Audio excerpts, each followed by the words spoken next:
Hello. Hello, everyone. Welcome. Just this music setting the mood, hopefully.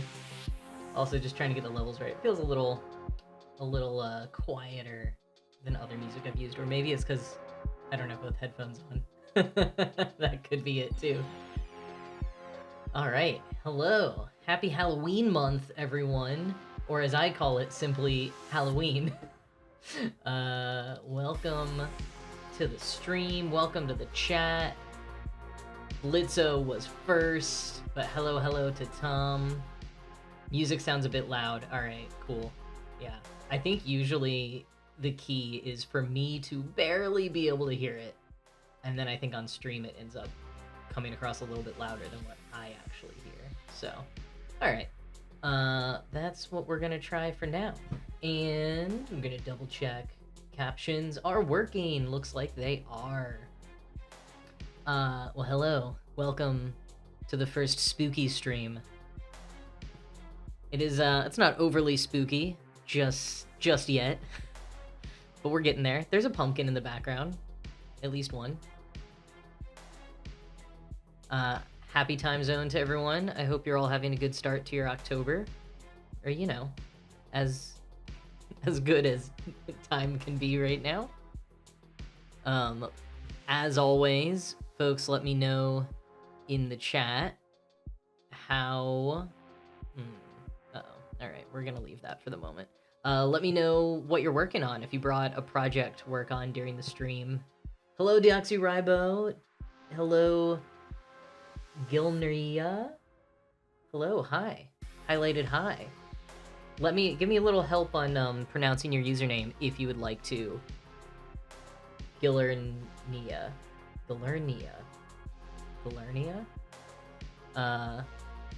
Good pumpkin emojis, Lauren.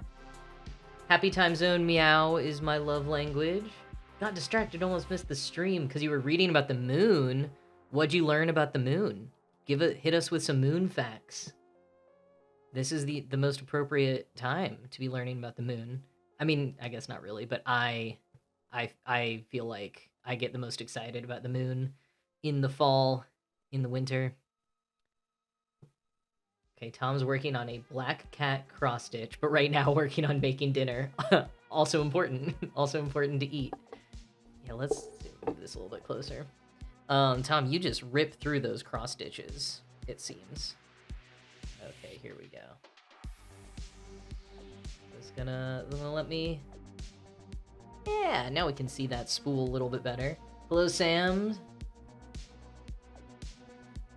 Oh, Meow was trying to figure out if there will be a super moon visible. I assume you meant super moon in tonight or the next few days. Okay, and did you find out, or did you stop looking because you joined the stream?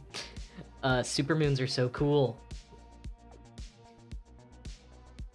Tom, super small and simple cross-stitch projects are so valid, and also, like, I have... Oh. This keeps going away. This is gonna happen a lot tonight. I had to mess with it a little bit to add the spider webs, even though they're a whole separate thing. But, I don't know, I must have used weird export settings, because it keeps going away. We'll just pretend it's part of a haunted thing. The overlay is haunted tonight, and sometimes we can see it, and sometimes we're not worthy. That's what's happening.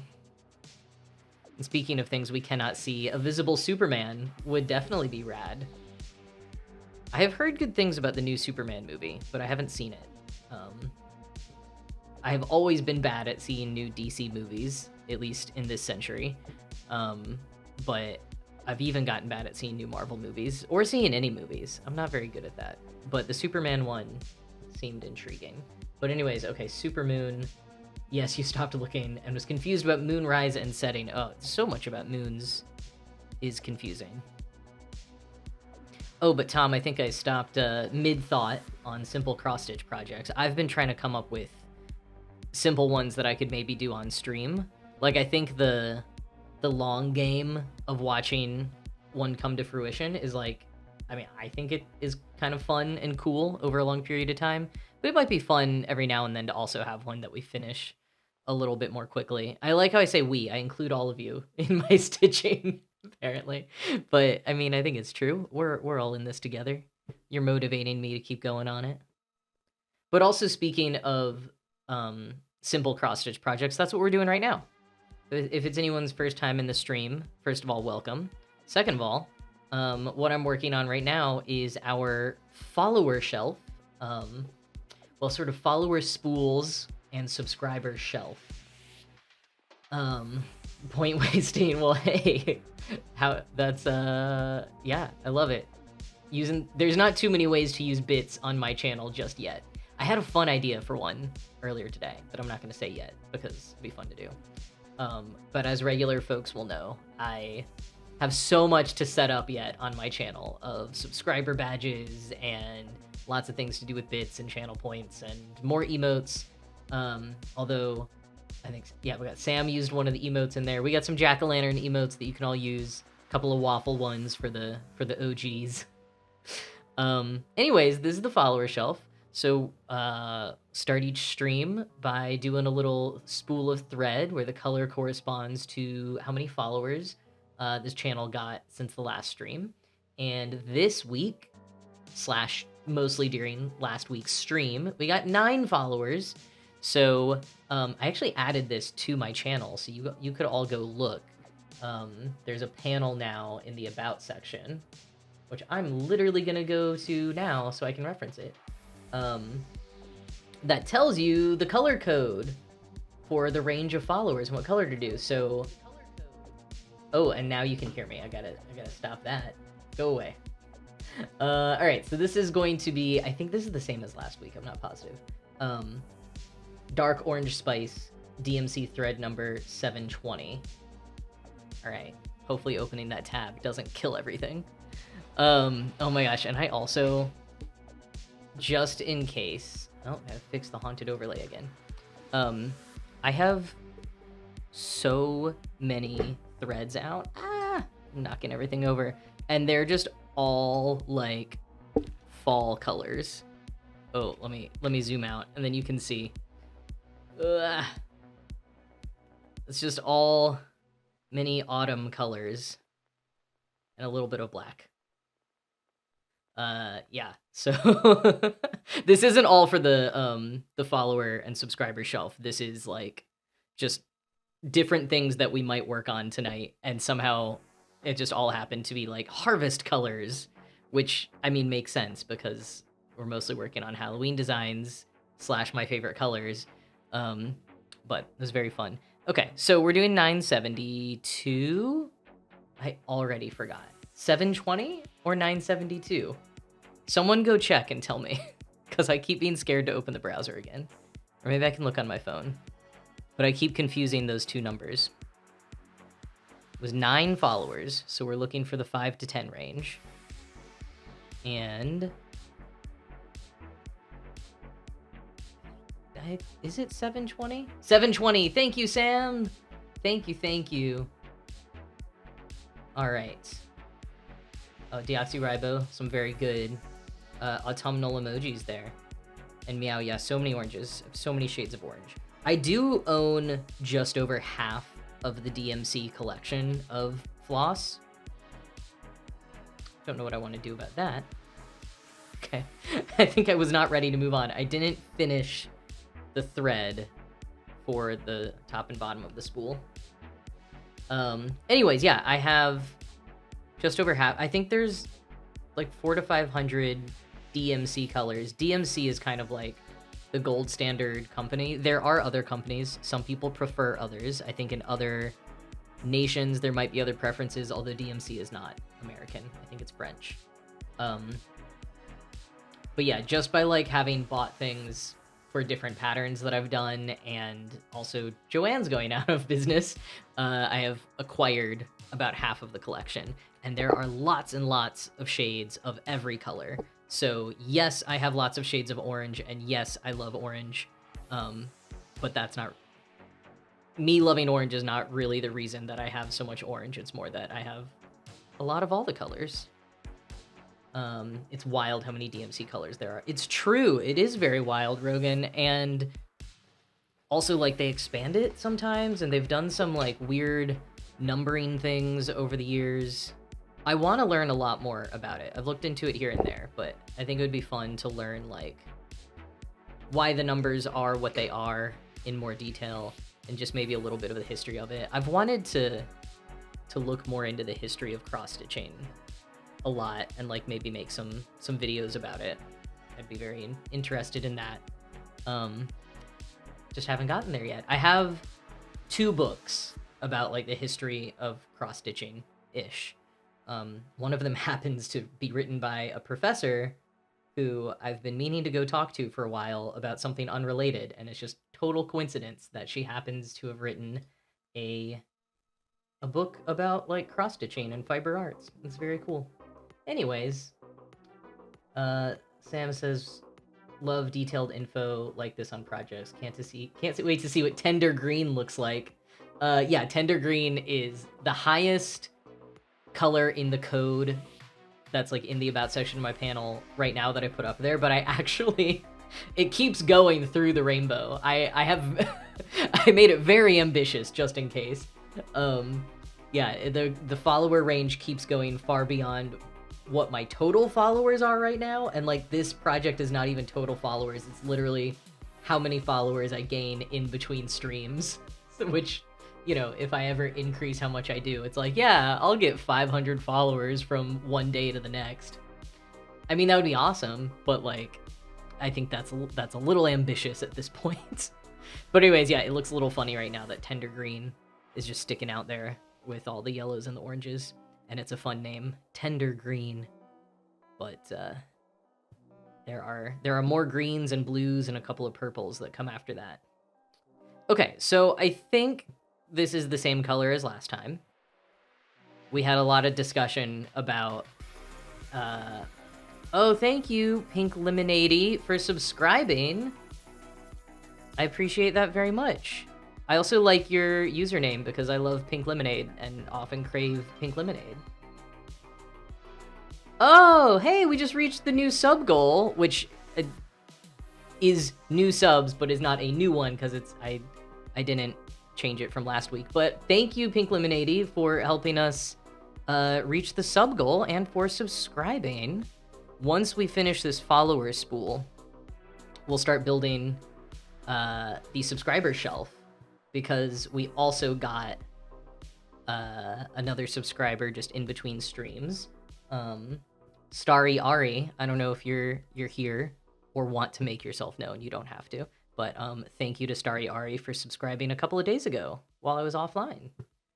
So we got two more blocks to add to the subscriber shelf. And I do not now remember what I was saying. I even had a thought of like, oh, I should wait to finish this thought before I excitedly talk about Pink Lemonade subscribing, but I got too excited, and so I just changed gear. Oh, I was talking about the oranges. Okay, so last time we were like, these 4 spools look like the exact same orange, and then eventually people agreed with me, because it's much more obvious in real life that they're different. It's not super obvious, but you can kind of tell. Although, is this yet another color? This might be 3 different colors of orange. We'd have to go back and check the tape to see. The first 2 oranges, we got yellow, obviously, and then the next 2 oranges are the same. And then I think it was last week. Wait, also, I was supposed to do 720. Have I just not done 720? I think that might be what's happening. I think I maybe just did... No, that's not that color. Oh, that kind of looks like the color it is. Why'd I have this out? Yeah, that... Oh, okay, you can't see. But, let me... And now I dropped the needle, so that's gonna be a whole thing. Trying to show you. I'm gonna go over here. It might not come up on camera. Yeah, I don't think you'll be able to tell. But I'm pretty sure I just did the wrong color. That's the takeaway here. I did the wrong color on the spool. Yeah, that's totally wrong. I'm gonna go back. Sam told me it was 720, right? Yep, I didn't do 720. Okay, we gotta find the needle. I think it just fell down here. Might have to get the magnet. Who was it that told me that great magnet trick? Although... Okay, well, here's the thing. I also just have more needles right here, so we're just gonna do that for right now.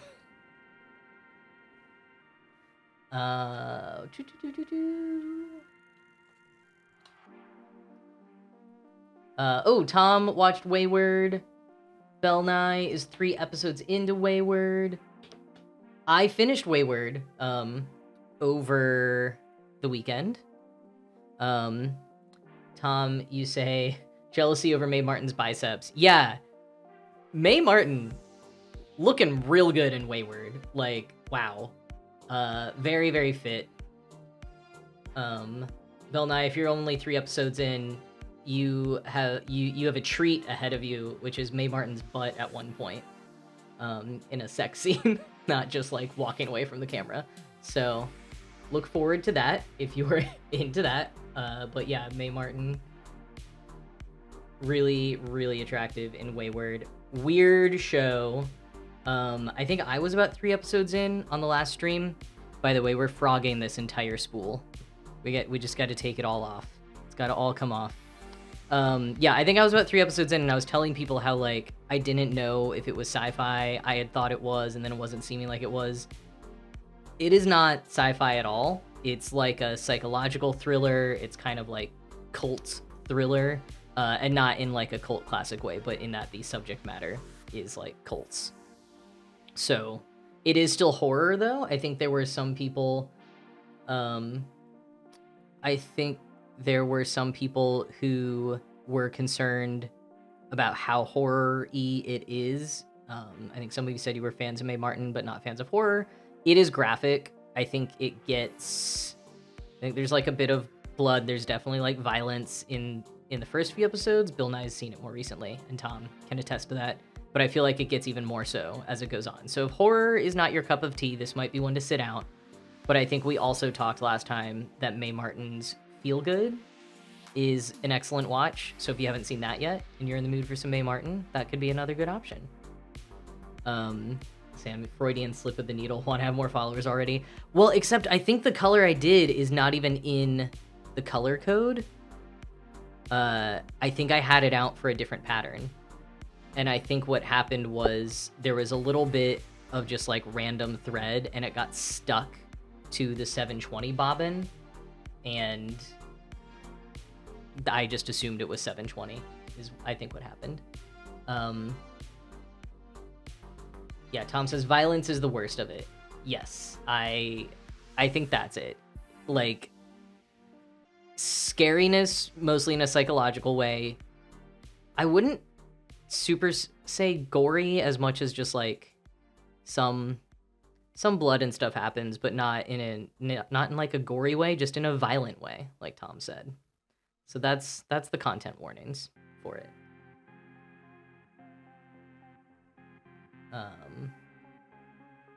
Yeah, no jump scares.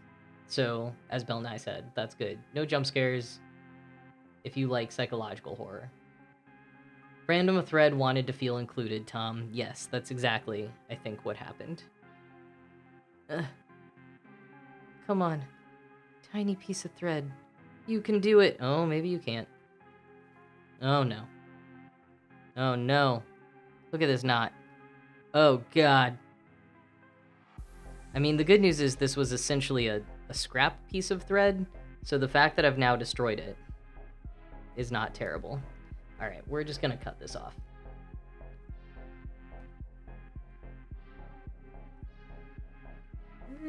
Okay. There's one young teen girl who's generally terrifying. I think I know who you're talking about, but I'm not sure how to describe her in a way Yeah. Anyways, not the knot. Yes. Good joke. Door! Hey, welcome in. No worries that you're late. But love the waffle. Twitch didn't notify you. Oh no. Did anyone else get Twitch notifications? Let's see if those happened. See if those actually occurred.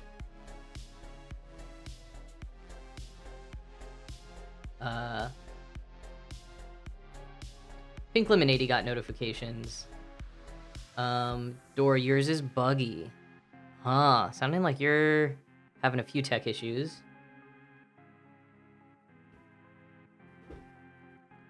Oh, Belle, that's really cool to hear that you felt the quote-unquote troubled teen stuff was an accurate portrayal. When I read the first half of your message, I'm not gonna lie, I was worried that you were gonna say, like, they didn't handle it well, and maybe they didn't handle other parts of it well, but that's good to hear they got some of it good. Also, Bella's always had trouble with Twitch notifications. That is not shocking to me. I don't know anything about it really, but I know that YouTube's have a lot of trouble. So that sounds about right. That Twitch is just twitchy sometimes, as Pink Lemonade said. Dory, you painted your nails red and green. For Christmas? It's not Christmas yet. Oh, what's happening here? Is this a brand new thing? 1, 2, 3, 4, 5. I don't think it's brand new. Go. Let's see.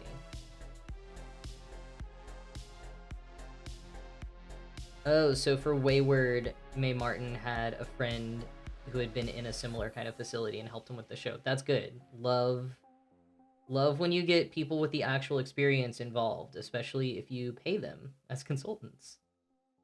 Pay them money. All right, I don't know what's going on here. Oh, okay, not Christmas, Door. Your nails are for an anime character. Also, you're Jewish. Fair enough. That's good. I was hoping that we weren't having any Christmas celebrations happening at the start of October.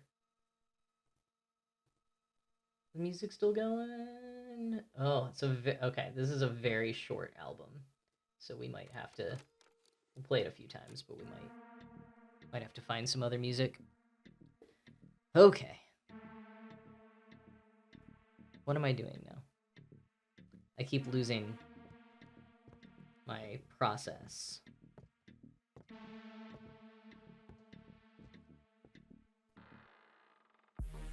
Yeah, Pink Lemonade. Well sussed. This is Dan and Phil Beats' Spooky Week album. But they are short.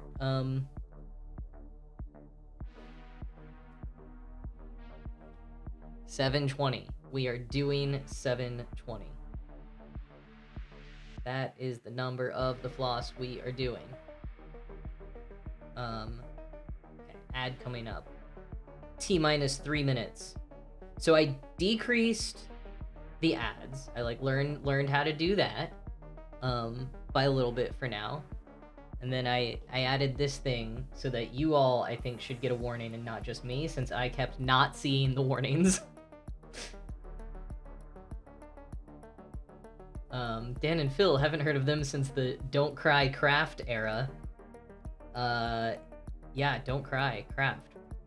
Clearly one of my favorite Dan and Phil quotes, or just like for obvious reasons. I don't remember when that was first said to know exactly what era, but yeah, they've had a bit of a renaissance the past like 2 years, and they're doing some kind of like rebrand soon, a mysterious rebrand. Maybe it's just a new logo for Dan and Phil Games. Maybe it's something bigger. No one knows. But if you were a fan of them in the past, this is a good time to check them out again. Okay. Let's try it again on the follower spool with the correct color this time. A much brighter 720. Dropped the needle again. But it didn't fall off, don't worry. This song or this album, the like Spooky Week album of Dan and Phil Beats, it's so synth heavy while trying to sound spooky that I'm pretty sure when I first listened to it over the summer, it is what caused me to have to rewatch Stranger Things again. I think it just super got me in a Stranger Things mode. Dor says the Don't Cry Craft era was early 2000s. Yeah, I think I like have trouble remembering when what happened with Dan and Phil. Like, I think there are a lot of things that I think are way more recent than they actually are. That's just how it is with some YouTube creators who've been around forever. So I think I started watching Dan and Phil in 2013. Oh. Okay, my computer gave me a notification about USB devices using too much energy, but they all seem to still be working for now. So we're just gonna go with it for the moment. The more times I say 720, the more you need to go back and watch Parks and Rec Entertainment 720 episodes, even though you watched them like 2 weeks ago. Yeah, Entertainment 720. It's funny because I kept saying 720 and it was sounding really familiar in my head too, and I was like, is it just because it sounds like 420? Like, why does this number sound like such a thing? And I think that might be it. I think I was also thinking of Entertainment 720. Okay, Tom agrees. Stranger Things vibes with this music, which I am into, at least. Alright, and now that I have the correct floss, it does seem like this is the same color as last week. Alright, ad starting soon. Potentially already starting. I feel like sometimes it says starting soon, and it's actually already started, but maybe that has something to do with laggy science. Oh, arm's getting tired already. That's not a good sign.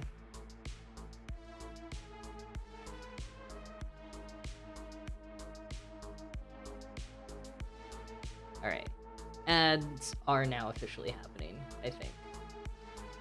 So those of you who are subscribed, what's up? I don't want to do anything too exciting until we get back from the ad break for the others.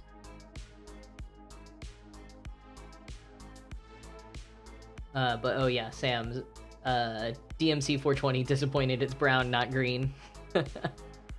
Yeah, I mean brown kind of still works, but green would be very funny. I can't believe my arm is so tired.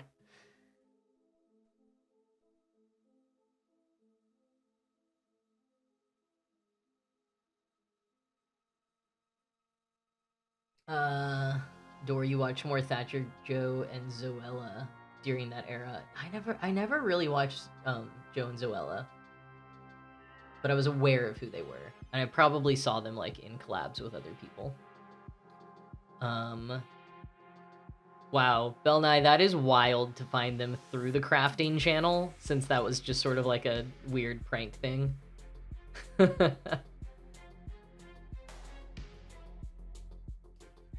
Okay.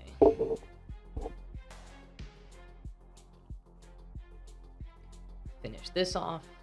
And I think we're back. I think people are back. Hello. Welcome back. Thank you for sticking around, if you have. We're gonna finish this follower spool. That is now the correct color. And then, if I can, that works. And then we got to work on building the shelf a little bit, and then we'll get into the main pattern of the day. Oh, Belle says that that's not the year that you found them. That's just when Don't Cry Craft flooded the internet. Gotcha. I mistakenly thought that Belle had discovered Dan and Phil through one of their April Fool's videos, which just would have been a wild thing to have discovered them that way. Dor found them through the Neon Cat pipeline, and Pink Lemonade found them when it was far too young to be watching YouTube unsupervised. Yeah, that is a thing I cannot relate to because I was 16 when YouTube started, or 15. It was 2005. Did I cut this from the back? I'm gonna say that I did. I think the first time it really hit me that like people who watched YouTube as kids were adults now was when L Mills made a video saying something along the lines of like, my whole life I've wanted to be a YouTuber. And like at that point in time, and this was several years ago at this point, but at that point in time, I was aware that like there were kids out there who were like, when I grow up I want to be a YouTuber. But in my head, they were still just kids. And then here was L Mills, 18 or 19 at the time, having successfully gotten like 1 million subscribers, saying all my life, all I wanted to do was be a YouTuber. And I was like, wait, but you're an adult and you did it. And that was like a brain-breaking moment for me. We're very far past that now. But yeah, it's fun to hear all the ways that you guys discovered Dan and Phil. Tom found them when Dan came out, because anything related to queer stuff gets your attention. Okay, let's see. Joe has a niche question.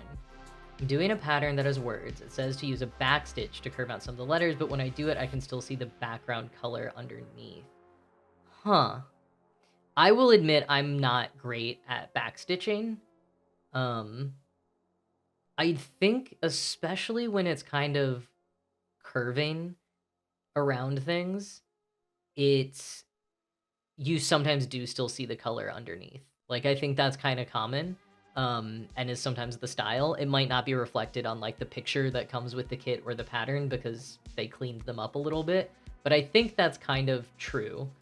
I think that's kind of the case. And I also feel like someone sent me their pattern and they had better backstitching than me. Deoxyribo, was it you? Someone who sent me their pattern last week. I remember being like, wow, your backstitching is so neat. So if that person is here today and has any advice for Joe on backstitching. Oh, here's Pink Lemonade with some advice. Backstitch doesn't have to be perfect. It doesn't have to perfectly block out the background color. It just provides a general shape that otherwise might be a bit blurry. Yeah, that was kind of my thought. Like, you know, hard to see without seeing your pattern, but I think that it doesn't have to be perfect, Joe. But also backstitching is hard, and it doesn't have to exactly be in the holes either. You can really kind of do whatever works for the look you're trying to go for. Oh, good. Yeah, Deoxyribo. It was your mug. Yay. Backstitching is kind of... can I do... Maybe I'll do it here. Be easier to do than describe. But it's common in cross-stitching. It is commonly used to kind of like outline something, give it a little definition, or give it maybe a bit of a curved look when you... everything obviously always looks more like squares in cross-stitching. Almost. Bam. Okay. Okay, so a backstitch. Let's just get my camera in focus a little bit more there. Okay, be in focus right there. So if I wanted to backstitch, let me take this out. Instead of going, so I'll show you what it's not at first. We'll come down here. So instead of going diagonally to make the first part of the X, what you would do is you would go, I guess for the first one, you would just go straight over. But then for the next one, you would come up from the bottom and then back over. And you also might not be doing it just 1 to 1. You might actually go over as far as like 3, up from the bottom, and then back over there, and then up and back down again. So up, and we're gonna go back down again. So I'm just making a straight line with these ones. But you also might get into something where you're gonna go start like curving it around a bit. And this is gonna start kind of like outlining something. If if let's say we had already done a bunch of X's to fill this in here. And it's starting to make some kind of a circle. Yeah. So that's sort of what backstitching would be. And Tom, you've done it before. Wow, it's like grammar in your native language, where you're like, I've never heard this grammatical term before, but you use it all the time. That's a more extreme example of having done a cross-stitch before and not knowing what it's called, but I'm gonna stick to my point there. The point stands, sort of. Okay.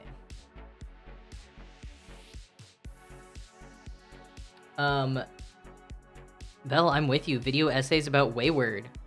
Surprised we haven't seen them yet. I guess I didn't really realize how new it was when I watched it. Netflix was just like, hey, we think you'd like this. And I was like, yeah, cool. I had no sense of how old it was. Also, took way too long for me to be aware of the show House of Guinness. I mean, I haven't watched it yet.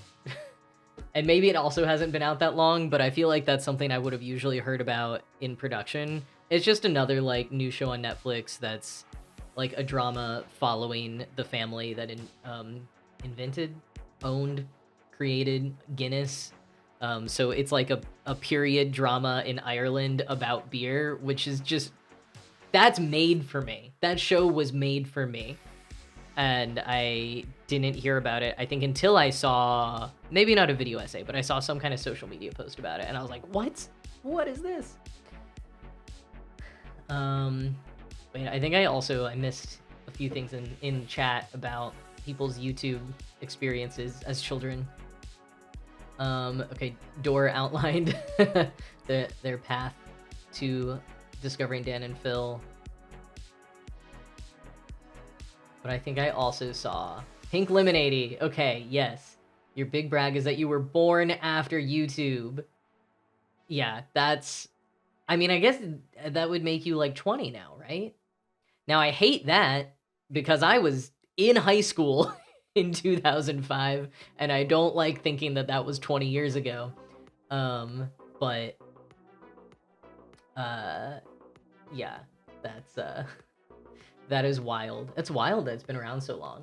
Like, that was the age of social media where everything kept, like, getting bought out and falling under, and I didn't think that YouTube or, like, any social media platform was gonna last that long, and a lot of them didn't, but it was weird being a social media manager in, like, 2010 and still having the thought of, like, we can't put all our eggs into one bucket because this platform might not exist anymore. And, like, all of the ones we were saying that about pretty much not only still exist, but, like, have taken over most of the money in the world and actively are destroying, like, democracy and society as we know it. So, like, wow, who would have thought?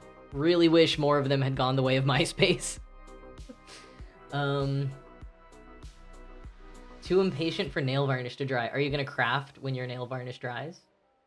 Or just generally want it to dry?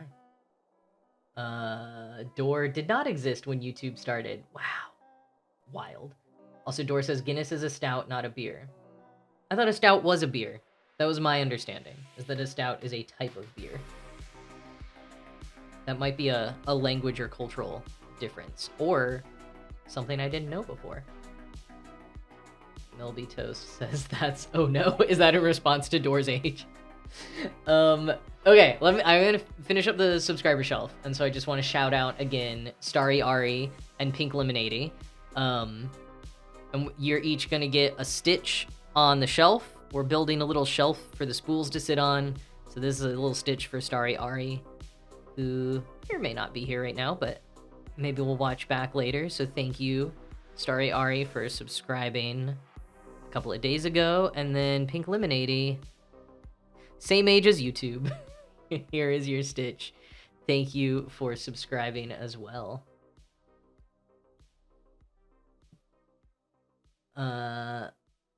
Okay, Sam, you think you're about 2 years older than me. Someone in 2010 realized a few days ago that I was born when the Berlin Wall was still up, and I just could not believe it. I felt so old. Yeah, I think the one that gets me is the fact that the World Wide Web launched the year that I was born, which, like, in some ways is a cool fun fact for someone who, like, has occasionally made a livelihood on the internet and like is really into the internet, but is also just a little I don't know, I think at this point it makes me feel old to be like, yeah, the web, well, even calling it the web makes me old, but like the web barely existed when I was born. That's wild. YouTube's only 10 years old. What are you talking about? That is how I frequently feel. All right, we're going to switch patterns. We're going to get the Sleepy Hollow one out. I do have another pattern. Maybe we'll work on it a little last week. I don't know. I brought it out to maybe work on, but I didn't set up a ton of stuff here. But it's one that I started a long time ago, and I just have a little bit of it left. And so it'll be fun maybe to like finish it together at some point.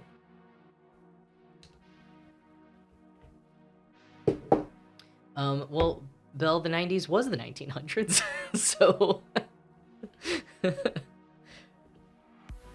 Okay, well...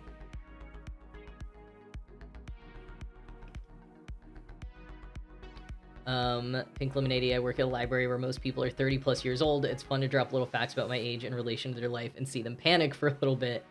I know one day I'll be the old person, so I'll relish my youth while it lasts. It's true. I also sometimes hang out with folks who are like 30 years older than me, and they think that I am so young. There was also, I was talking with someone, I gotta move this cable. I was talking with someone recently who's a high school teacher, and he made some joke that he apparently tried to make in class that day, and then he was like, yeah, apparently, you know, class of 2027 isn't familiar with whatever movie it was, I can't remember. And I was just like, yeah, me either. Like, I had sort of heard of the movie he was talking about, but I wasn't familiar enough with it to get the joke. And yeah, I felt in that moment much closer to the high schoolers than the 60 and 70-year-olds that I was talking to.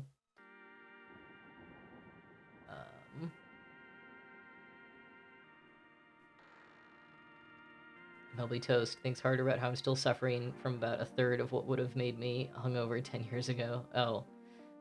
Sorry to hear that if you mean actively right now. But yeah, it's wild how little it takes. Guys, get into your 30s, go back to your college town and feel so young. And then there's memes in the dorm windows. You have no idea what they mean.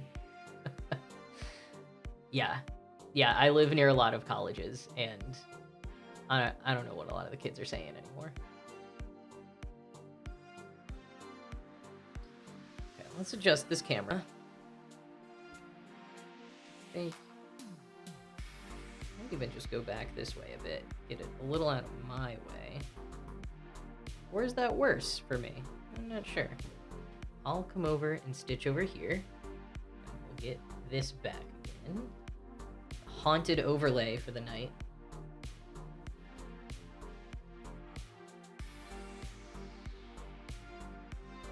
Let's see. Doors Day with Grandpa. Bird watching, then bar hopping. That sounds pretty good. I mean, maybe evidenced by cross-stitching, but I definitely have a lot of old person hobbies. Got cross-stitching and gardening and... What are the other ones? I mean, watching Jeopardy. I think a lot of my media tastes, books and movies and TV shows are kind of a little old person-y. My bedtime. Doing my morning stretches because my body's in pain all the time. I don't know, there's definitely a lot more about me that's a very old man. Those are the ones that are standing out right now. Pink Lemonade says, on all levels except physical, I am an old, non-binary grandpa. Yup. Oh, Unknown Adam. We were just talking a ton about Wayward. I finished it. I think I liked it. I think I definitely liked it in terms of like respecting it as a piece of art and being very excited that Mae Martin created this whole show, and I enjoyed watching it. I probably wouldn't watch it again just because it's a lot. I think that is my general review. We were talking before a lot more about content warnings around it and Mae Martin's butt and biceps. So I didn't give my general review of it until this moment. So thank you for asking, actually. And I don't know if you can see the chat from before you joined, but we were chatting about it a lot. So you can go see some of that, and other folks maybe might talk about it again more. Oh, Joe, I'm glad that your backstitching is getting better. It is a big growth area for me as well, frankly. Anytime I see backstitch in a pattern, I'm like, oh. Or I'll design things that rely too much on backstitch. I'm like, why am I doing this to myself? But letting go of the desire to do it perfectly is a big one. And speaking of that, that's going to be a thing today, because if anyone will recall from last week, I really messed up, well, not really, but I slightly messed up this jack-o'-lantern head. And so the whole thing might be a little lumpy. Like the other one that we did was a little lumpy.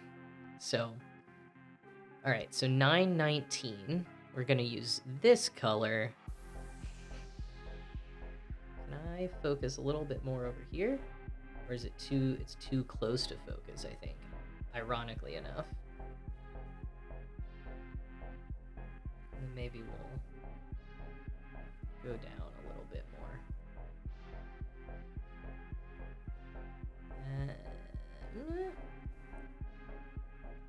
Whoa.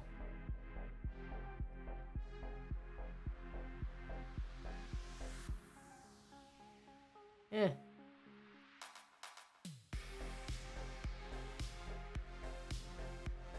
Weird. That might be about as good as we're gonna get right now. Lumping jack-o'-lantern is definitely more realistic. We are keeping it real. That's right, Tom. I bought a pumpkin yesterday. I gotta turn it into a jack-o'-lantern soon. Maybe next week. I don't know. I gotta decide what I'm doing. I think I'm feeling like I just want to do a more classic face on it this year. But yeah, I got a pumpkin from a farm stand. And I only bought one because I was like, I feel like there's a strong chance I'm going to end up at a pumpkin patch again. So I'll just buy one for now. And then I have the budget and the space to buy another one later. Oop. Go back. Or did I just zoom in? Weird. Hey Mikey the Stitchling. Love your little smiling jack-o'-lantern. That is actually very close to the face that I'm considering for my jack-o'-lantern this year.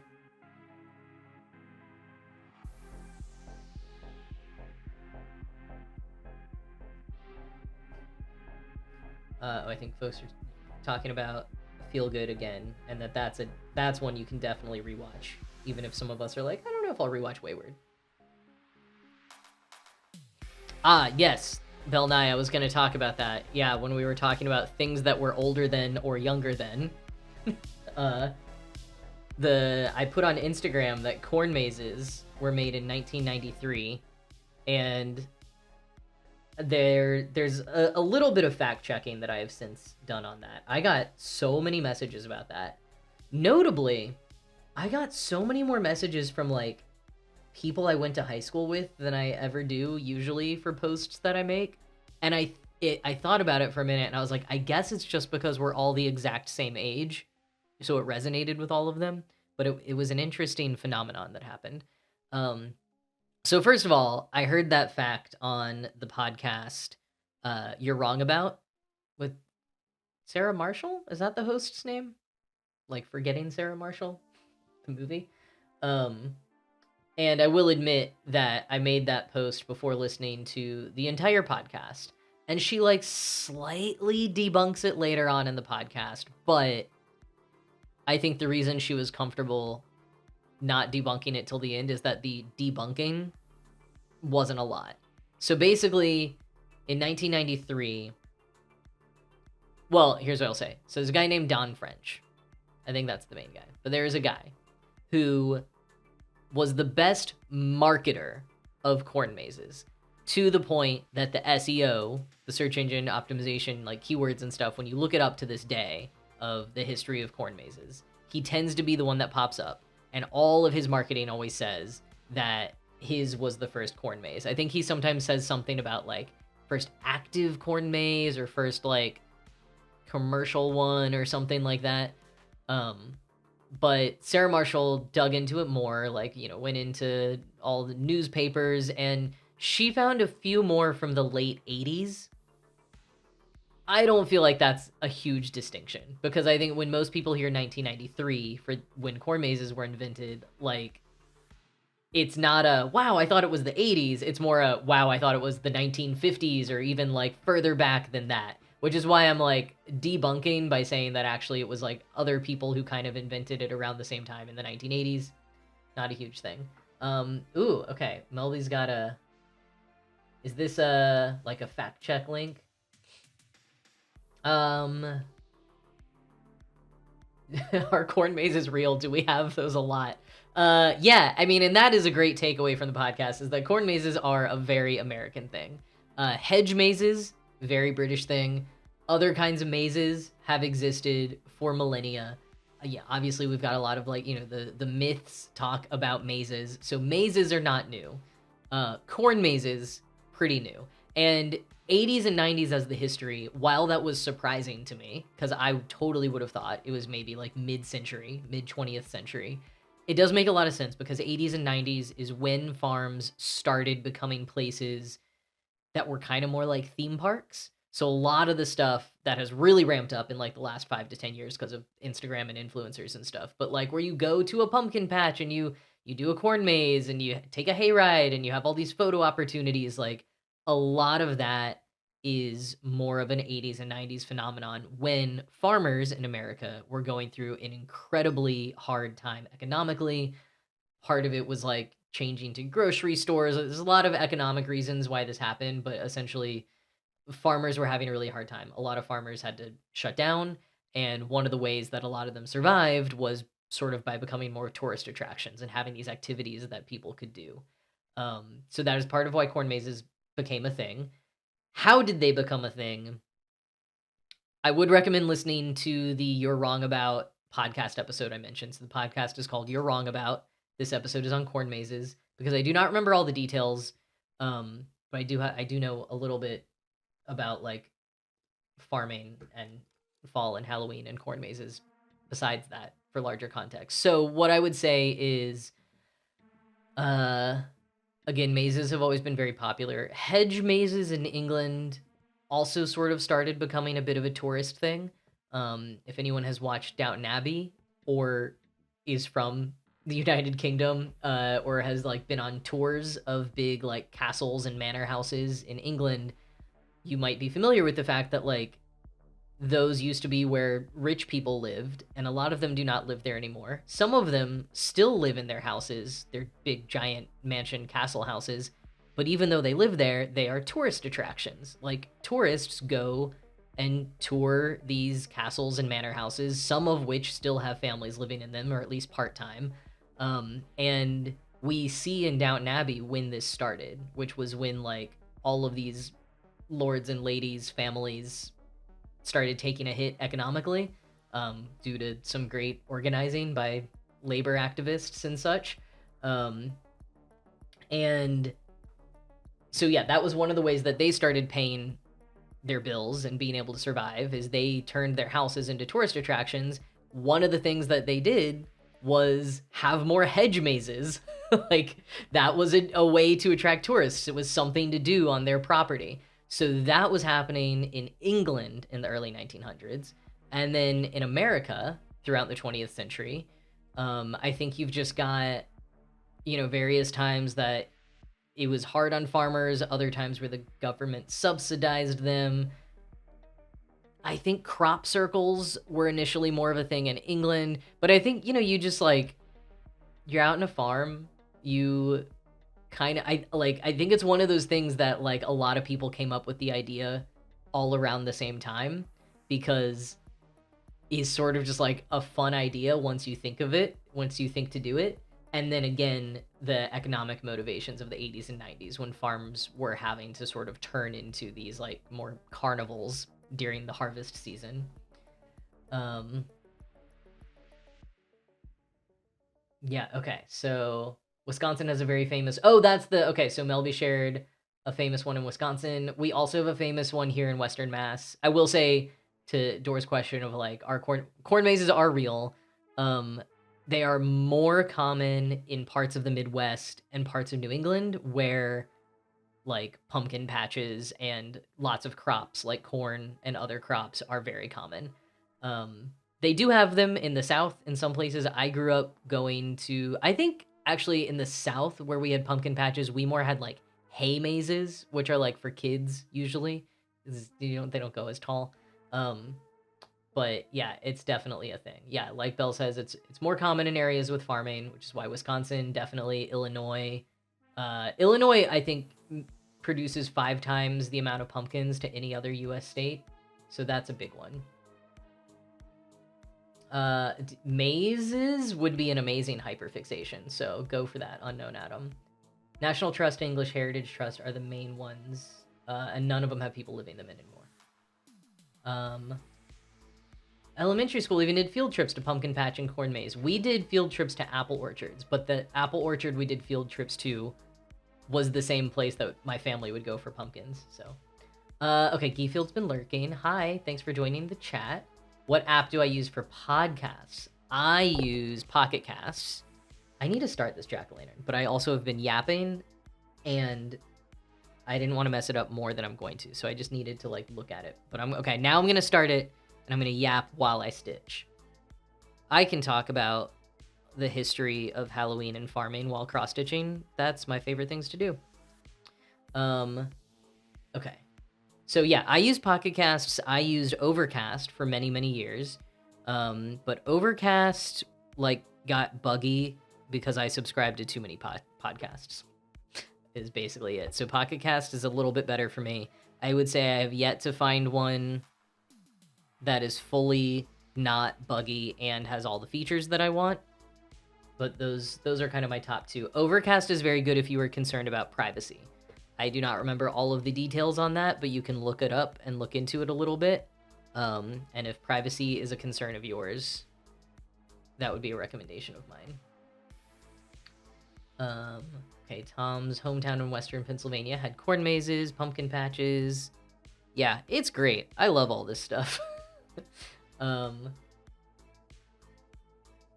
an ad started. All right, I'm gonna be a little quieter, not say anything super interesting until the ad is over, or at least just look at just reply to subscriber folks who can still hear here.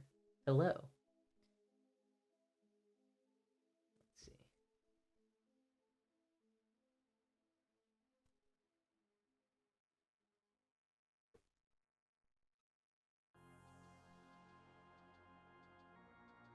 I'll just turn up the music and stitch in silence for a moment.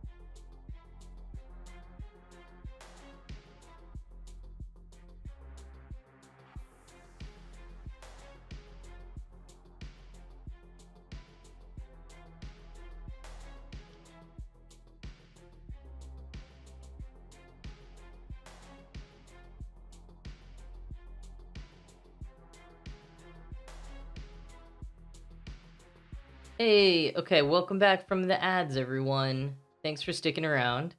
Well, so I was checking out the chat. First of all, Tom going to a local flood museum as field trips, definitely not as fun as a pumpkin patch. I will say, since I grew up near Dallas, we went to the 6th floor museum as a field trip, aka the museum about JFK dying in Dallas. It's right by the spot where he was assassinated. That's what we did for a 7th grade field trip. But also, okay, so on the note of podcasts, because I forgot that I've been a professional podcaster and I do know a little bit about this. So I can weigh in on one thing, because I see there's a bit of a discussion about not wanting to use Spotify, which, first of all, valid. My family plan switched from Spotify to Tidal recently, which has been a thing I'm adapting to, but ethically is feeling good. I've never liked Spotify for podcasts. YouTube Premium for podcasts. I see Geefield saying a lot of the niche podcasts don't show up, which is correct. Here's what I would say about apps like Pocket Casts or Overcast. Those are the two I've used, so I'm saying them. I keep forgetting other ones. But we actually refer to those usually as podcatchers. So they're not an app in the same way that Apple Podcasts or YouTube Podcasts or Google Play are. Rather, podcatchers pull from one of the above, usually Apple. So if a podcast producer is getting their podcast like public, they're trying to publish it, usually they'll work with some kind of website company distributor, but that will give them ways to push their podcast to Google Play, Apple, and Spotify. If it goes on YouTube, that means they're actually uploading the video or audio file to YouTube. So it's like 4 different things you have to do. You got to put on Google Play, you got to put on Apple Podcasts, maybe you choose to put it on Spotify, and maybe you choose to upload it in some capacity to YouTube. Those are like 4 different distribution pipelines, but a lot of pod-catching apps will pull from Apple Podcasts or from Google Play, maybe if it's an Android app. So those are kind of the 2 like gold tier is like Google Play and Apple Podcasts. And if you are listening to some niche podcasts, probably it will be on one of those 2, unless they have like a Spotify exclusive or they only do YouTube. But like I have found usually if something is on Apple Podcasts like that, or like usually if something's more niche, that's the place it's going to be. So if that's helpful to anyone of wanting to pick where they listen to their podcasts, how they find them. Tom, I also feel like you're not on that your podcast is not on Apple Podcasts, and I've been meaning to talk to you about that to see if I can help you get on all of the platforms.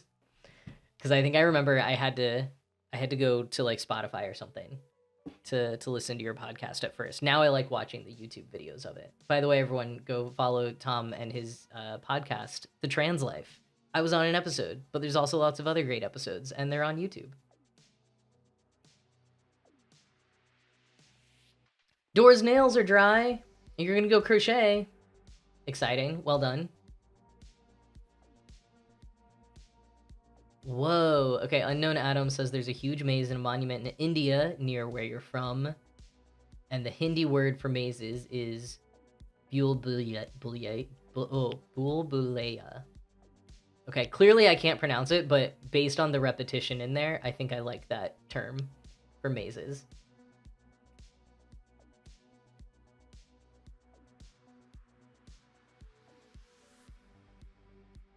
Oh, Bill Knight, thanks for watching Tom and I's episode together. Tom's episode that I guested on. And yeah, this is why you find podcasts in some places and not others, is like you've gotta you gotta know which places to upload it to. But like, yeah, there's so many podcasts for listening, like Overcast and Pocket Casts and maybe Tiny Cast or something. But podcast producers don't have to upload to each one of those. They just pull the RSS feed from somewhere else.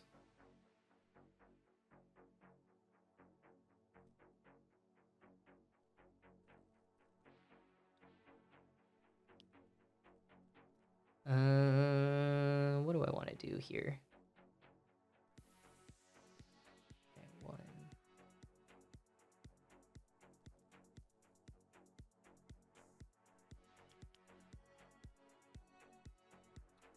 Oh my gosh. You know what I just remembered?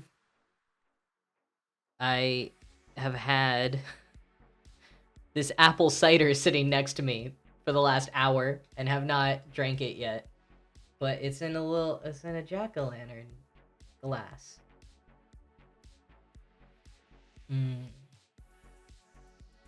That's good. That's my first sip of apple cider of the year so far. Oh, that's so not true. I had apple cider at a farm while I did a corn maze. on, on this note, literally did a corn maze while drinking some apple cider already this year, so never mind. But this is the first glass at home that I've had.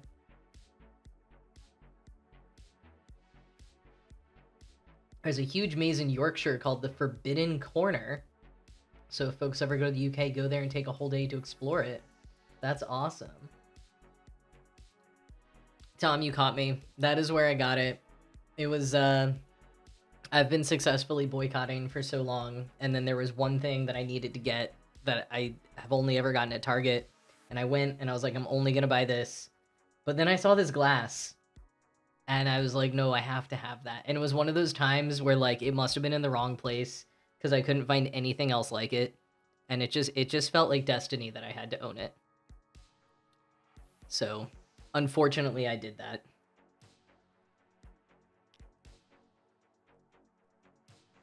Yeah, the Target boycott, which sounds like has actually been quite successful.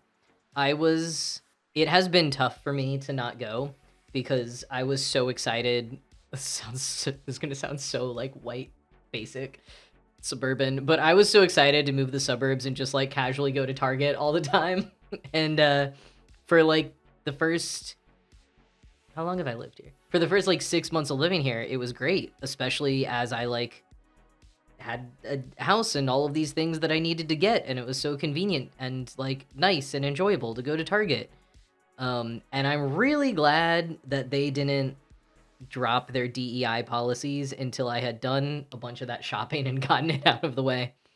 It would have been a real bummer if that had happened when I like needed to be going to Target more.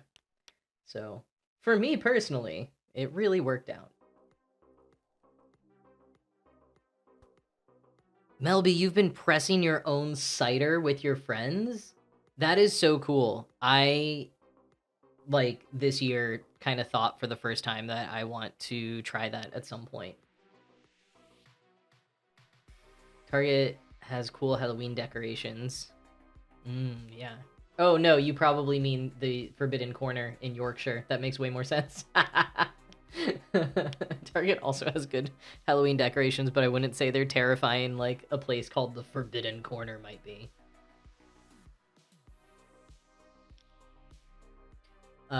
Meow's my love language. Opening a can of worms here, asking people's thoughts on pumpkin spice lattes.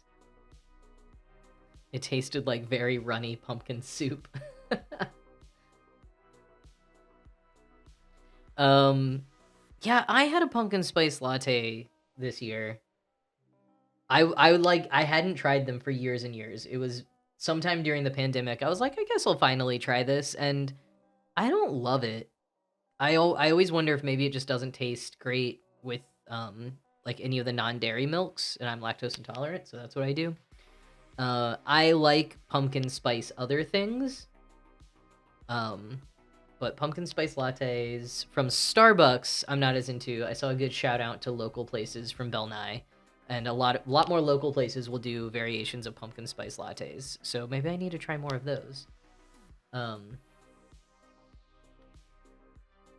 Melby has opinions. And Unknown Atom, there's no pumpkin in it. It is just the spices, which I think people like to criticize like Starbucks or the general pumpkin spice craze for that. But the idea of pumpkin spice actually goes back to the 1800s in the United States, part of the pumpkin craze in the US that has just never gone away. But basically in the 1800s, a lot of people were sort of trying to establish a cultural identity in the US due to our lack of one, kind of as like a newer nation built on genocide of people with actual cultures, but also like in a slightly revolutionary way, trying to establish like traditions and an identity in opposition to the colonial British. So there's that slightly positive take on it. But anyway, there were a lot of things that people were doing to try to establish an American identity, and a lot of that focused around these sort of idyllic notions of farming and harvest time. and very just like rustic down home things. And remember, I'm talking about the 1800s. I'm not talking about like trad wife people right now, even though it could totally sound like I am. There's a lot of parallels there. But anyways, pumpkin pie. Well, pumpkins were very revered because they were just such a symbol of like what people wanted to think the like ideal, yeah, like rustic kind of rural Americana, like the image of a independent family making their way on a farm on stolen land. Yeah, the pumpkin just kind of came to symbolize like everything about this sort of American culture that they wanted to think was like pure and aspirational and all that kind of stuff. So anyways, pumpkins, very important to establishing America's cultural identity in the 1800s. And thus, pumpkin pies soon came about or were popularized, and people were really into pumpkin pies as like Thanksgiving was being established, as all these things were happening in the fall. Pumpkin pies were made with pureed pumpkin, but in addition to that, you would put all these spices in them. You would put the cinnamon, the allspice, the nutmeg, the cloves. What it's like the 5 things in pumpkin spice: cinnamon, nutmeg, cloves, allspice. Someone will correct me, but there's the 5 spices, and so you would put that in pumpkin pie.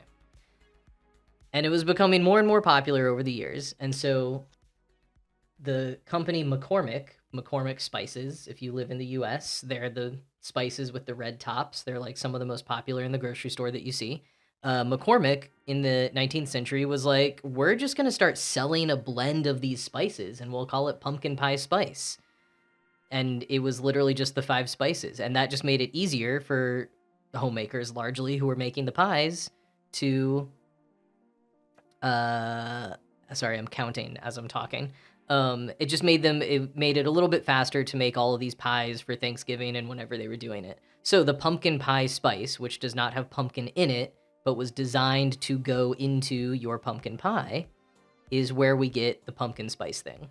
So pumpkin spice lattes, pumpkin spice Cheerios, pumpkin spice everything. There is no pumpkin, there's no squash in them. It's just using that pumpkin pie spice that McCormick branded in the 1800s. That was my very, very long answer about pumpkin spice. Sorry. It's it's a thing that I have done podcast episodes and other things on, so I think about it a lot. Let me catch up in the chat a little bit after that whole rant. Okay. Oh, Door's allergic to pumpkin. That's the saddest thing I've ever heard. But hey, there's no pumpkin in pumpkin spice lattes, so I'm not going to tell you to go straight out the door and try one because I don't want you to have an allergic reaction, but you're probably okay. Yeah, Rogan, you do live in one of the best places for coffee in the world, in the Pacific Northwest. I love the Pacific Northwest, so a little jealous for that. Is there...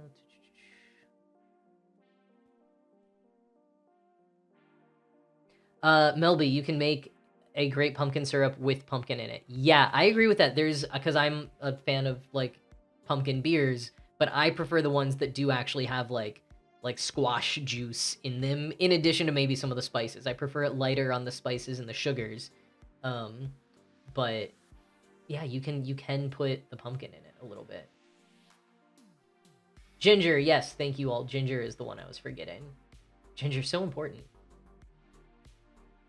An unknown atom. It's kind of like how we associate cinnamon with the taste of apple. Yeah, absolutely. And that also is kind of all related in the like, there's a nostalgia element. This is part of why it has continued to be popular for so long, is like we might have had some of those spices all together when we were growing up, and so then it reminds us of childhood, which for many people you can see through rose-colored glasses. Maybe reminds us of a good part of a childhood that maybe might have been otherwise complicated. Oh yeah, an unknown atom, that is also a really good point too, of spice mixes in India, like biryani. Yes. Oh, and Bell Nye reminds you of the whole box cake adding eggs to the recipe. That I think it's kind of the opposite, but the egg thing is wild to me. Just to briefly summarize for people who don't know, there's a really good YouTube video on it that I don't know the creator for, so maybe the algorithm will just find it for you after this stream. Um, but basically, in like the 1950s, when they first made the like powdered cake mixes and cookie mix, I think it started with cake mixes. It was literally just add water, but they weren't selling that well, and they discovered, like through market research, that a lot of the, I mean, I'll say it was housewives primarily that this was marketed at, and who was making cakes at the time in the 1950s.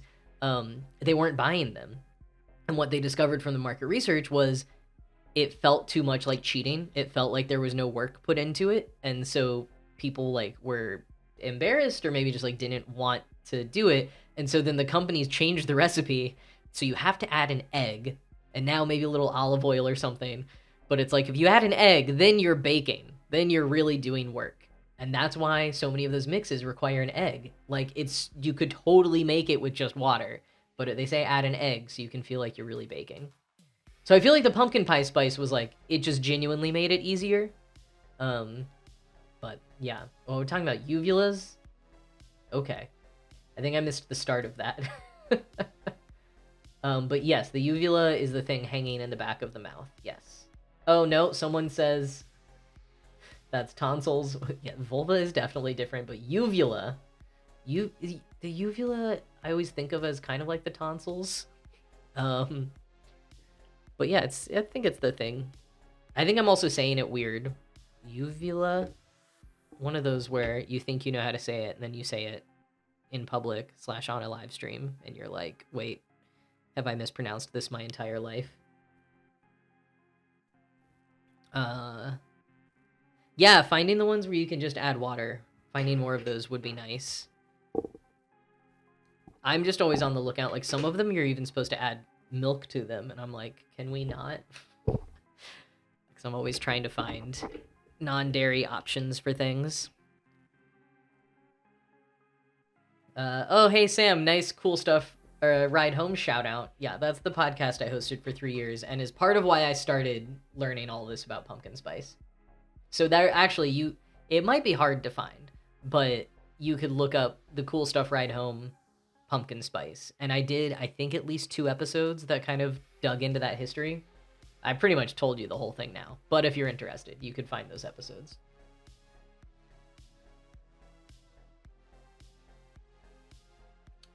Wow, apple cider is so good.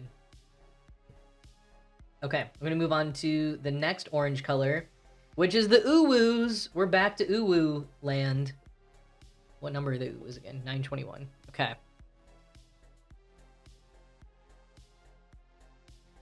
Sam, thanks for saying you loved the podcast. I did too. I'm very sad that it is not a part of my life anymore. Yeah, I would happily do that again, because it was a fun show, and I think it's the main time in my life when I've had like a stable full-time job that was a like purely creative thing, you know? So like that made it feel kind of like a dream job. Most of the time my creative stuff has been like on the side or part-time or what have you. So that was fun, but also I love a lot of the pieces I got to write for it, and I mean, inspired a lot of like book ideas for the future. But also I just learned so much, and I feel like I became like a better researcher and better at like distilling information. I felt like I became a much smarter, better human. And some of that has maybe faded at this point, but yeah, I like felt my brain change as I did that podcast. It was really cool. Tom, always astonished you were able to find so much to talk about for a daily podcast. I mean, yeah, it was hard sometimes, but I had like a huge backlog of like possible stories that I was always wanting to do. So that would help on days when there was maybe less news, less like new discoveries and stuff. Red wine is great in brownies as a substitute. Wow, that is wild. I've never heard that one before. As a substitute for milk? Is that what you're saying? Add instant or leftover coffee to chocolate cake or brownies. Wait, that sounds delicious. The red wine I'm curious about, but the cookies or the coffee in chocolate cake, that sounds great. Okay, I'm trying to adjust this a little bit.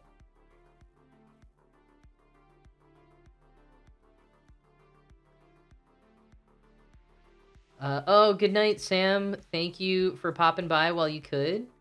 Oh, and yeah, that'd be really fun if you watch the stream back later. We'll try to leave you a fun surprise or something. I don't know.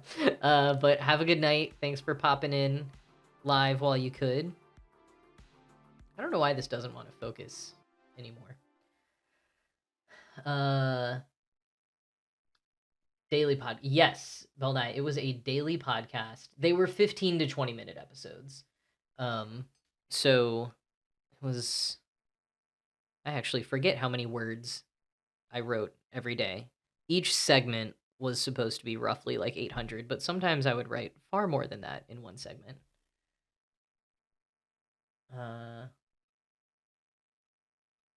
Dor, I'm sorry that you couldn't find proper English pancakes recently. I gotta say, I like crepes a lot, but in general, I think I prefer American pancakes. I like a big fluffy pancake.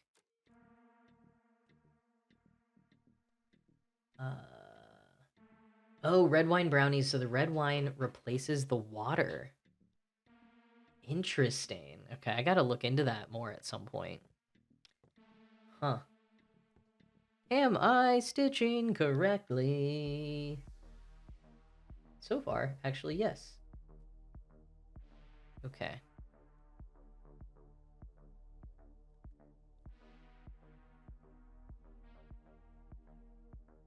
Oh, okay. So Bell Nye says that the coffee, if you put it in brownies or chocolate cake, doesn't really taste like coffee. It just enhances the overall flavor. Interesting. Or enhances the chocolate flavor. I also have always wanted to know a little bit more than I do about like the chemical side of cooking. Huh. I think I did one thing wrong, but only in the way I was tracking myself. Oh, I also haven't updated the stitch counter at all tonight. Okay, we have stitched 35 on this pattern. Did 19, 20, 21 on the follower and subscriber spools shelf. So that means we're up to 46.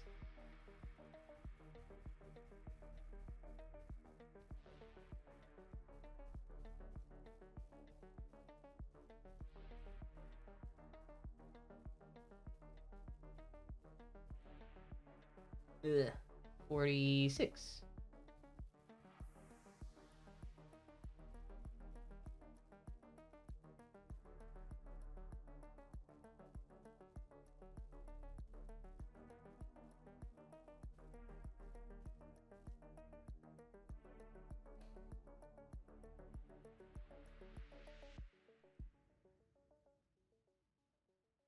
$56? Ugh.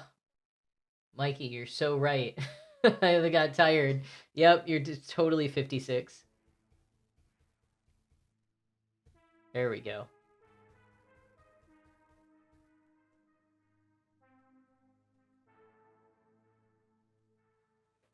Oh.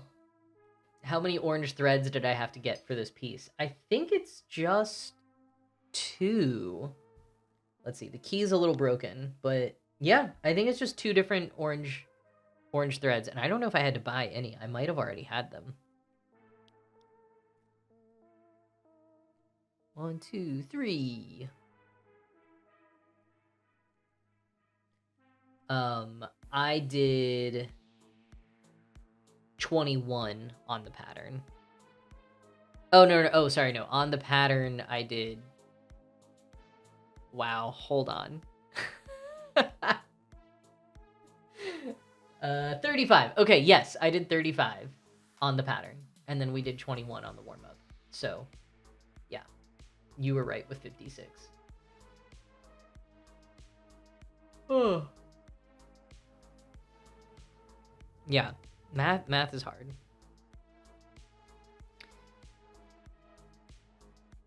I'm not gonna say that this is true now, but at least when I was in school, I felt like I was good at math, but I was sometimes clumsy with arithmetic, if that makes sense. Like understanding like trigonometry and calculus and stuff. Like, I mean, I wasn't great at it, but I feel like it made sense. But then where I would mess up was not on like any of that theory stuff. I would just mess up on like more simple arithmetic. Counting is the hardest part of crafting. That is very true, Mikey. That's also why I've tried not to count out loud too much. I know I do it a bit, but I try to be cautious about that because I know other people are crafting on the stream as well, and I don't want to mess all of you up. If you're counting at the moment when I start counting, it'd be bad news. All right, we got a ad break coming in a few seconds. Time is flying tonight.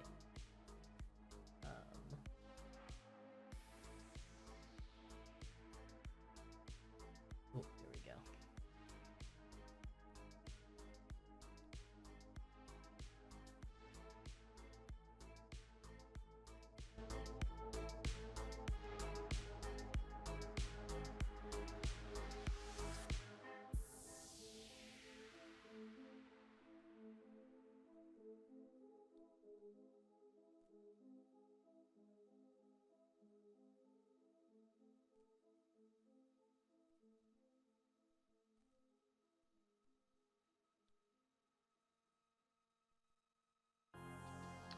Oh, did I do the ad backwards? That says ad starting. I thought we were on an ad break, but maybe not.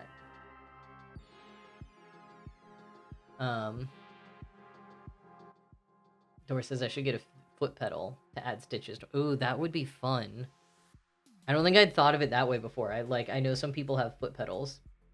Oh, now I think. Now is it an ad?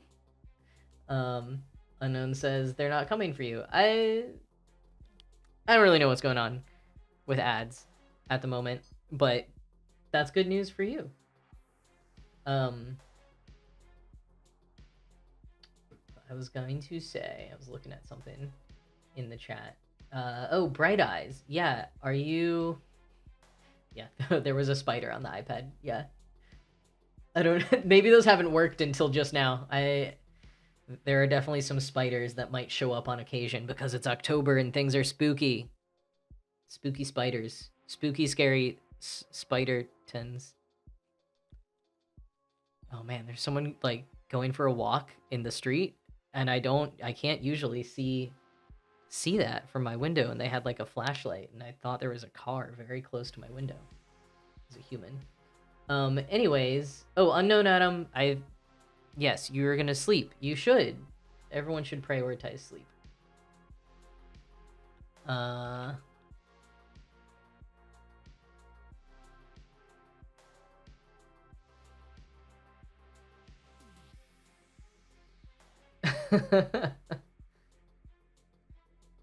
Oh, Foxco, no worries. Welcome to the stream. Shared screen. Okay, I think Belnai might be a little too tired to understand what you thought the spider was, but I'm glad that I messed with all your heads just a tiny bit there of the spider on the iPad. It is a shared screen. Like, I'm just sharing my iPad screen, but I added some stuff to Twitch. It's been a sleepy Monday for all of us. By all of us, I just mean myself and a couple other people that I was talking to today, and Foxco. Sleepy Monday. Bell Nye, I was gonna say, because you said as someone who loves fun facts, I got to check out the podcast. You totally should, and it got bought out after I left. That's not why I left. That wasn't really a part of it, but that did happen a while later, maybe a couple years later. And I think those new hosts are still doing it. It's got like the same name and branding and stuff. It's very weird. I'm not entirely clear on what happened. I had nothing to do with it. But so if you look it up now, like there might be quite a few episodes, like potentially hundreds, that you have to go back to get to me. I stopped hosting in 2023, I think, February of 2023. So, I mean, you can also just listen to the new one. I've listened to it a couple of times. It's a little bit different, but if you just like fun and cool facts each day, you might be into it. But if you were wanting to listen to the old ones that I did, you might have to go back kind of far at this point. How does a spider show up if it's not a screen share? I added some extra spiders in OBS. Shh. I can't reveal all the magic. Do I want to hear 2 fun facts? Yes. Yes, Dora, I would like to hear 2 fun facts.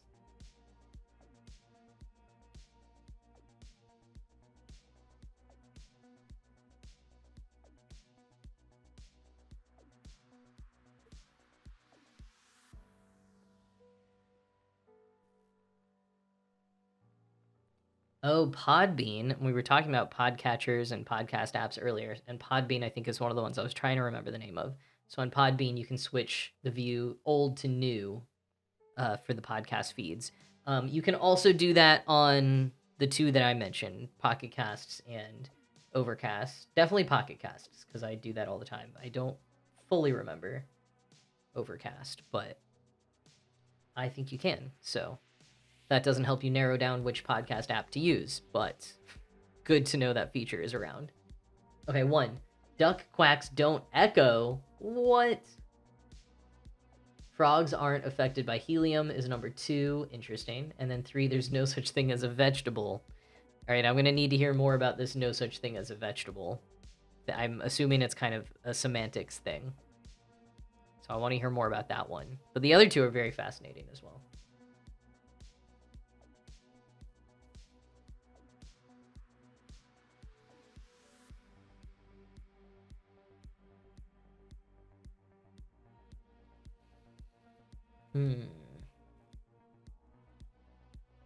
Man, the foot pedal idea really is a great one.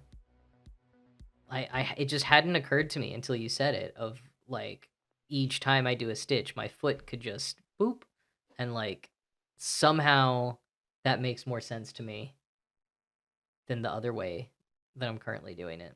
And now I'm like, man, what an idea. Okay, so scientifically, Dor says, vegetables are either roots, shoots, flowers, leaves, or fruits. Where do legumes fall in that? Because I know that, like, even things like clover, I think, is a legume. I just know that legumes are very important in soil health. Maybe a legume is a type of... I don't know. Root? Shoot? Also, did anyone else read Roots, Shoots, and Leaves? The grammar book in, like, the early 2000s?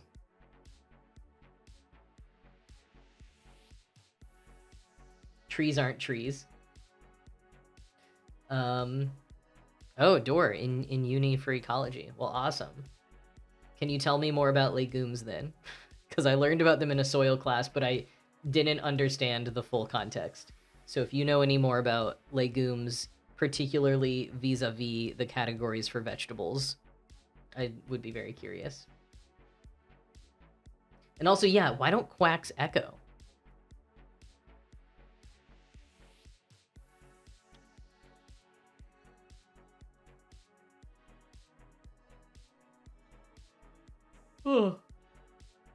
Legumes are not vegetables. We haven't learned about. I guess that's mainly, I'm thinking about, like, Yeah, I guess we don't categorize them as vegetables anyways. Yeah.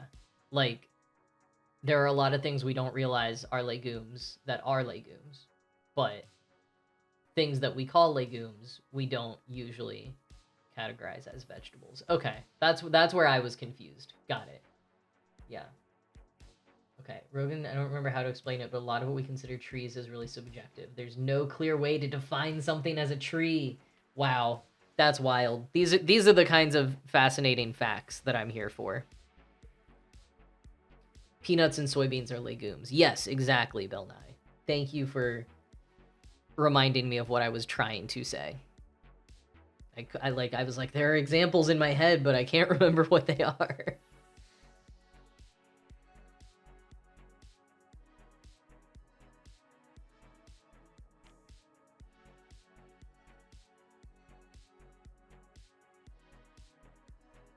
Plants can fall under the non-binary umbrella. I like that.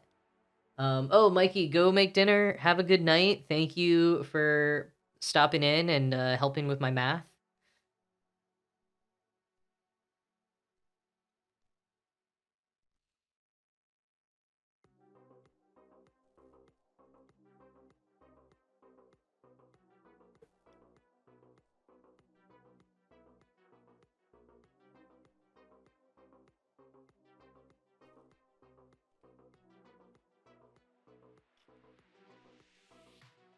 Oh, I gotta fix why the way that I exported the overlay today, that it keeps popping out.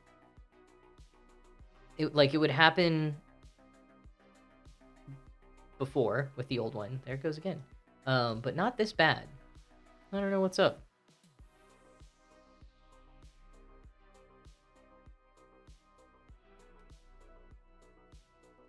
Oh, so speaking about plants falling under the non-binary umbrella, Door correcting that it's mostly the intersex umbrella, uh, which I love that clarification, because I do feel like frequently when we talk about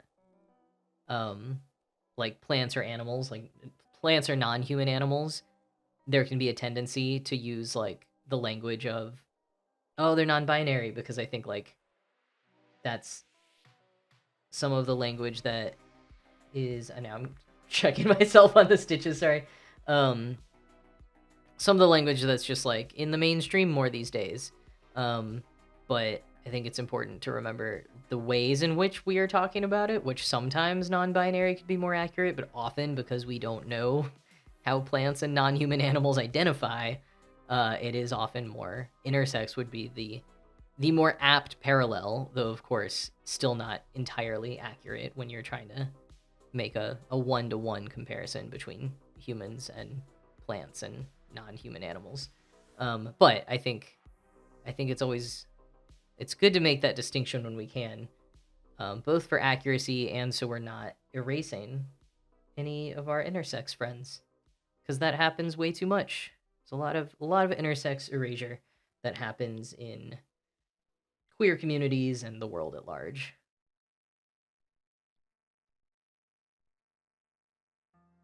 Like palms. Are palms... Oh, okay. Palms are one of the trees that would not really be trees. I think, and Rogan might know more about this, either Rogan or Door.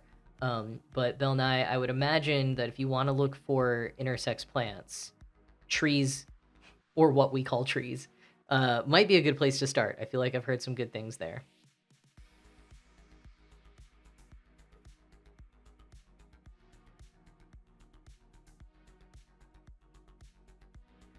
In purely science terms about plants and non-human animals, the only sexes are male, female, intersex, and no. Forgot the scientific. Do you think the one that you can't remember the name of? I wonder if it's something like neutral or like neuter is what we would sometimes say in like French class for grammar. I wonder if it's some kind of cognate of the word neutral. That's a total guess from me, by the way. I don't actually know these things. That would just have been my guess. Oh, pine cones and pine trees. Maybe, yeah. Trees are not typically intersex. Flowers mostly are. Ooh, interesting. That sounds like palms are more of big grasses. I mean, which kind of makes sense if you think about it.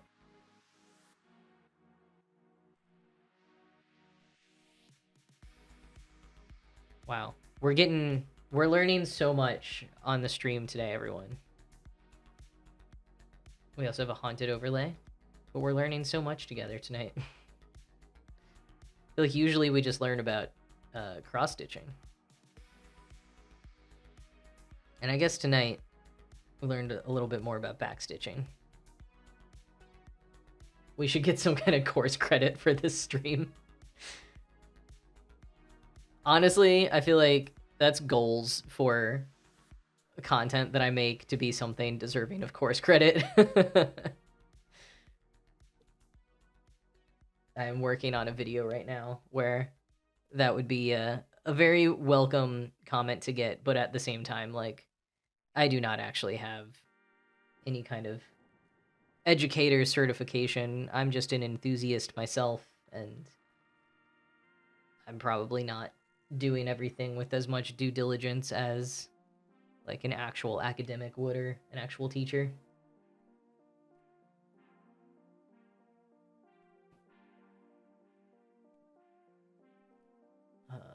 Okay, this is male and female pine trees and oak trees.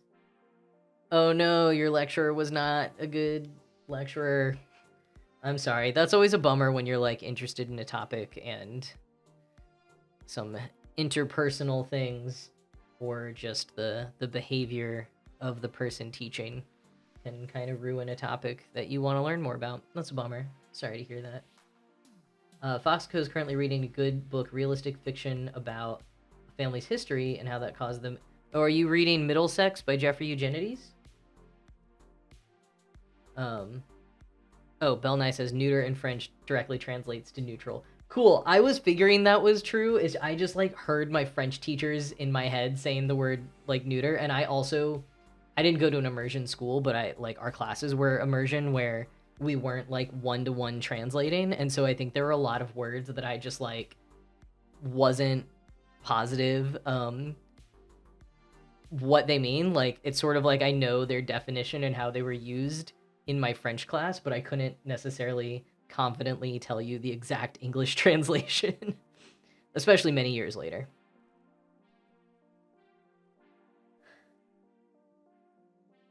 Oh, Door, that's awful that your professor wasn't using your correct pronouns. I don't know if there's a way to safely address that. I think these days, sometimes escalating to authorities is not always the safest.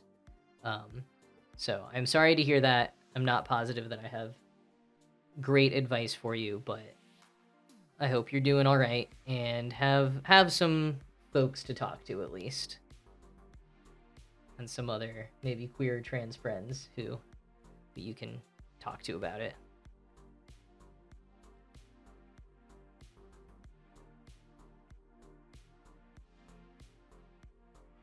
You taught the class instead of him? Well, that's impressive. Well done. Let's see. Oh, and Foxco, I really enjoyed the book Middlesex when I read it in high school or college and was just like desperate for any kind of representation of gender nonconformity.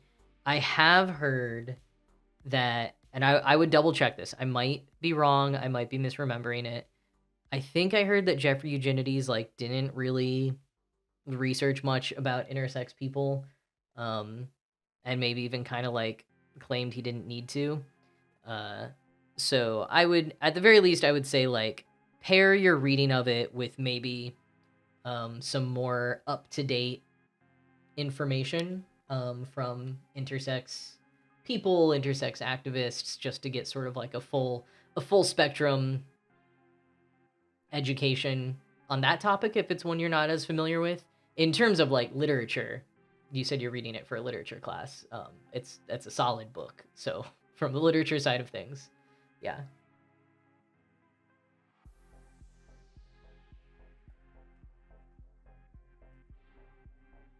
Okay, so this is very disappointing of that I ran out of thread when I had 1 stitch left.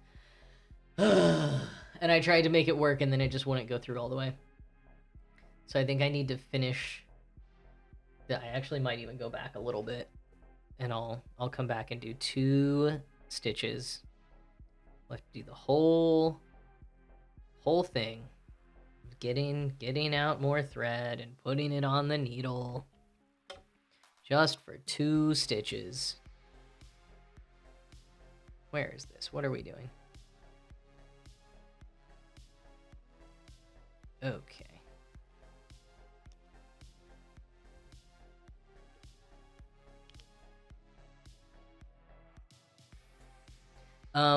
Meow, yeah, I think if anyone wants to share their pronouns, that would actually also be helpful for me when I try to, like, chat with you all. Because I don't actually love assuming they, them pronouns for people. Because I know myself, I use he, him pronouns, and I get kind of annoyed when people use they, them pronouns for me. But when you don't know, and I think especially when it's text-based, you're not seeing someone, it's a natural tendency to default to they, them pronouns. So yeah, anyone who wants to share their pronouns. Does anyone know if there's like a, I don't know, something that you can add in Twitch where it shows up by someone's username? Because that would be cool, in my opinion.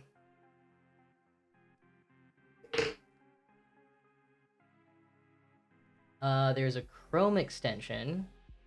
Okay. That would show people's pronouns. That's good to know. I have to use Chrome's for the captioning extension. So that would work for me, but that would probably also only work for other people who, like, are watching in Chrome or have set that up in Chrome before. I don't know. There are other Twitch extensions. Okay, if they exist, I can look it up then.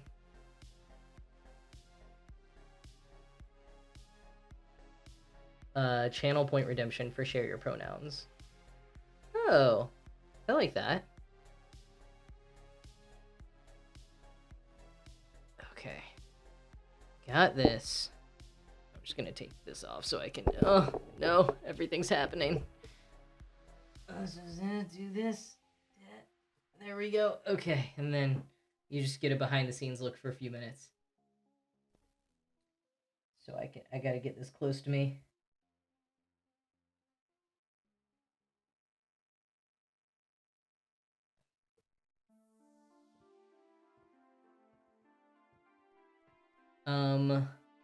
Well, nice. Sorry, I think I'm missing...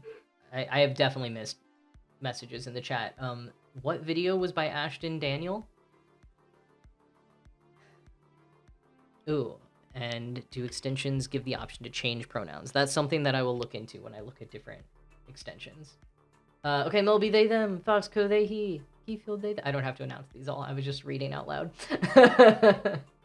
But good to know that a lot of you do use they, them pronouns at least some of the time, so that I wasn't super using the wrong pronoun.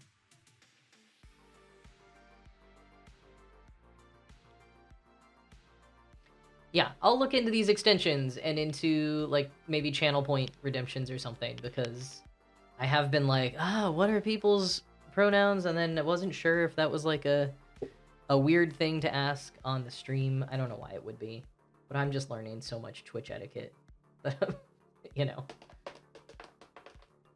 Okay. Oh, yep. Totally missed that in the chat. That sounds like a really interesting video. And the name Ashton Daniel sounds so familiar. Ooh, okay, Dor, thank you for that. I'm gonna open it and look into that later. Oh no. Oh no. I did something bad. I forgot that a different browser is my default. Hopefully this doesn't crash everything. Okay. Instead, I'm gonna copy the link. Open it in this browser. Alright. So that's cool. Look into that later.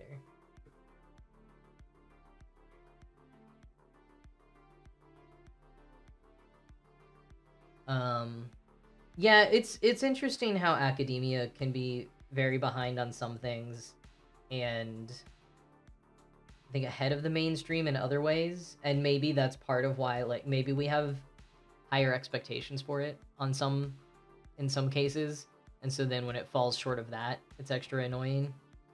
I think also, like, professors and administrators can just, like, really vary. You know, you'll get some sociology professors who are maybe, like, super up on things and non-binary themselves or whatever, and then you get maybe like a 70-year-old physics professor, I don't know, and like somehow has still never heard of using the singular they them. It can really vary a lot in academia. I don't think I've ever seen that button before. Oh, okay, so the name Ashton Daniels is probably familiar to me because he was previously bullied by a larger creator known for bullying in transmasc YouTube community. I think I know who that is. But it could be for other reasons. Yeah. Oh, thank you, Rogan, for sharing your pronouns. Interesting. I'm trying to think. Oh. Yeah, I gotta look up Ashton later because it sounds super familiar, and I'm not positive if that's why, or that's like one of a few reasons why. Ashton's name is familiar. Well, I found it. Almost lost the needle again. Bright Eyes is getting a dual master's degree and is out as trans in one department and not in the other. That's wild. Interesting. I mean, I guess that makes sense. I'm curious if you want to share, or actually, you don't necessarily have to share, but like, does it have to? I was gonna ask what your 2 degrees are in, and that's what you don't have to share if you don't want to. But like, is one of the degrees in a discipline that like would be obviously less trans friendly, or is it more just about like the particular like interpersonal relationships in those departments? Getting an MFA and an MBA. Wow, impressive. So yeah, that yes, that is clear. I am assuming the MBA is where you are not out as trans.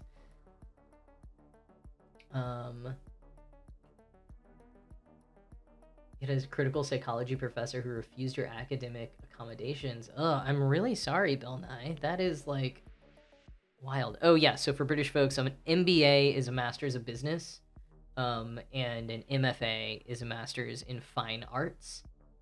Oh, thank you for the follow, Bocasbree. And Lil Burger Live, and Lindsay Share, and Emma Doodles. A bunch of you just followed. Thanks. I think there's like an interesting lag, but wow, thank you all for those follows. So many bats.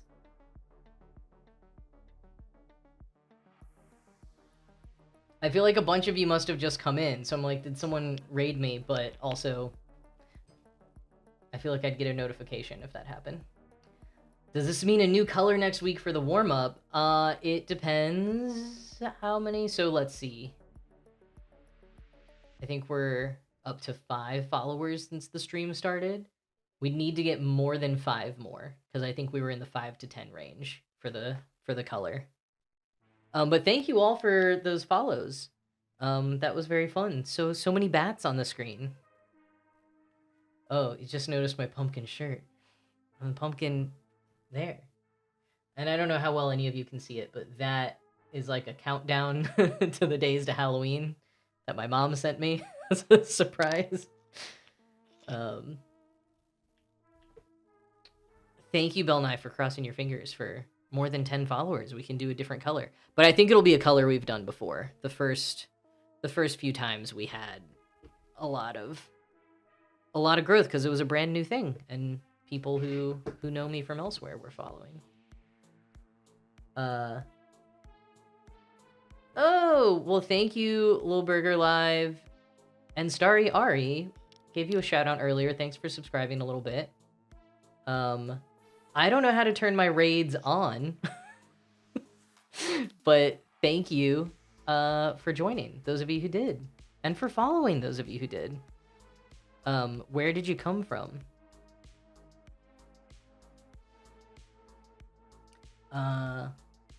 Oh, and you're the one who tried to raid me. That's super fun. Thanks so much. We met in New York. You're the general manager for the SF Neos. Okay, now I'm thinking through all of the SF Neos that I met, but that's so exciting. Welcome, and I'll have to check out your streams later. Thanks for raiding. Thanks for coming in, everyone. I'm just finishing up this color on this stitch. We're stitching jack-o'-lanterns here. Yes, I'm a very new streamer. New Twitch streamer, anyways, not generally new streamer. What's going on here? All right, I'm gonna just take these off. And we are stitching this Headless Horseman pattern tonight, which you can see the full pattern in the lower right. It's a pattern by a pattern designer called the Witchy Stitcher. You can check out the Witchy Stitcher's patterns on thewitchystitcher.com or on their Etsy shop.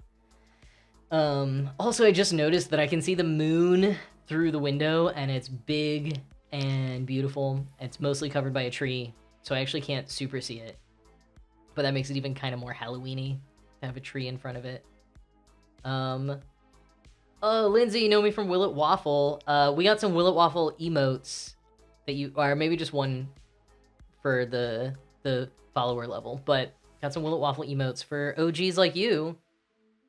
Thanks so much. Also, if anyone does know how to change my settings so that I can get a notification when raids happen, let me know. I don't know how I turned that off. People who have been tuning in every week know that I keep getting too nervous to raid, but maybe I will this time so I can share the love, pay it forward. Oh, okay, thank you, Ari. Send me a DM. The Superman Supermoon. Yeah, we were talking about that earlier. If only Superman were visible. Okay, I was not gonna say it because I didn't want to jinx it, but this jack-o'-lantern head actually went really well. I was scared I was gonna mess it up if I said it while it was still happening, but I think I even fixed like whatever error I kind of had before, so that's very exciting. And I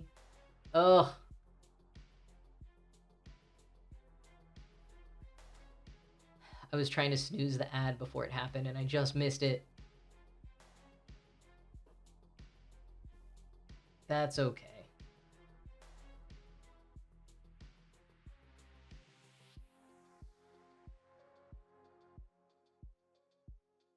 All right, let's fill in the jack-o'-lantern with some black. If I can find it. That is not it. Got a very messy desk with all his floss.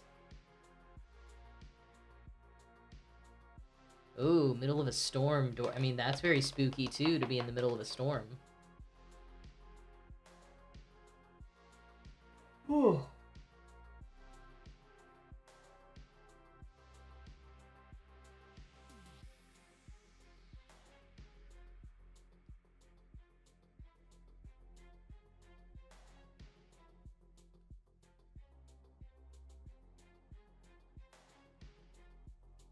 All right, I think the ads are over. Thank you for that, and thank you for anyone who stuck around through the ads. I tried to snooze those since we just got a bunch of new people in the stream, and I just missed it, so sorry about that, but now we won't have another one for a while, so that is good.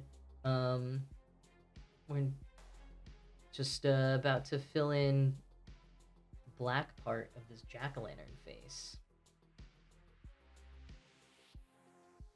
I'm gonna try again and see if I can get the camera in focus back where we had it before. It was working well earlier.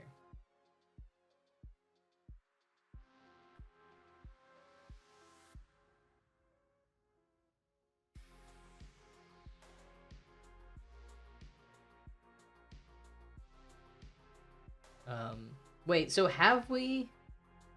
We have confirmed that it's a supermoon. Okay, because NPR said it, which is, yeah, National Public Radio for folks who are not American or don't know. It's our public radio station here. Well, not really public anymore because their federal funding got cut. But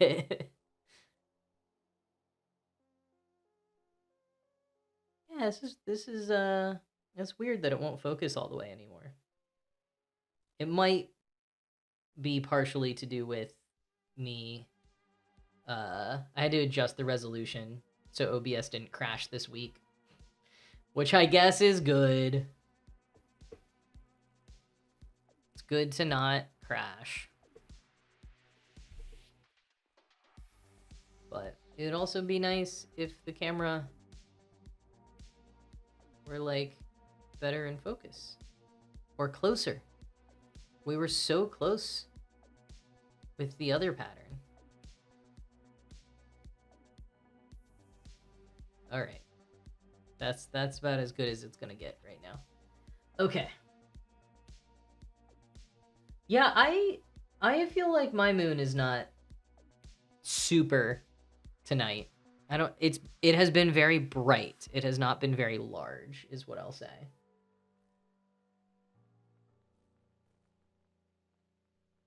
And I know that's an element of the supermoon, but maybe that's all a supermoon really is.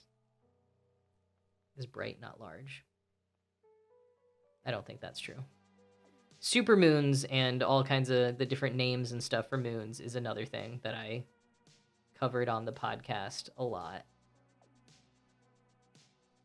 We were talking about my old podcast, The Cool Stuff Ride Home, for a while, which is a daily podcast that I hosted for 3 years, which was very exhausting, but the best job I've ever had. It's okay, camera. I have trouble focusing sometimes, too. Yeah. That's real, Tom. That's real. Oh, maybe if I just pull... That looked better! Oh, this might have been a little bit of light issue. Alright. I mean, maybe...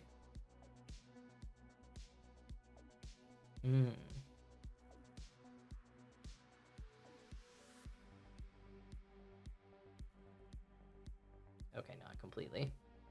But maybe a little bit. That should stay tight.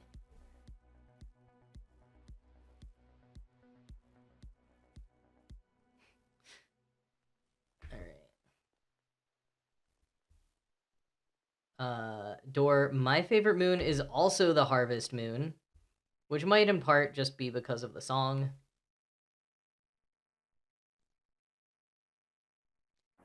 It's just a good song. In my opinion. Feels... Just very much feels like August.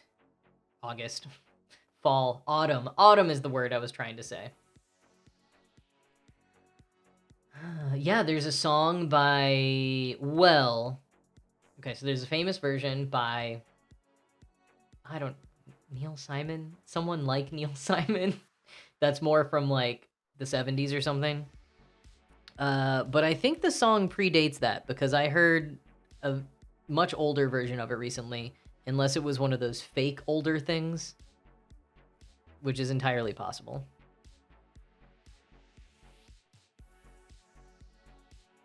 Someone should fact check me on all of this Harvest Moon song business.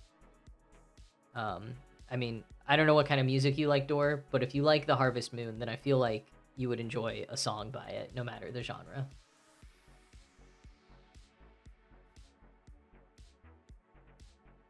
And did the Harvest Moon already happen this year? Clearly I haven't paid attention to the moon enough this year. But is it the one that's like either end of September or start of October? Wait, that would make it like this moon. Oh, also, somehow, the moon is reflecting, and I can see 2 moons right now.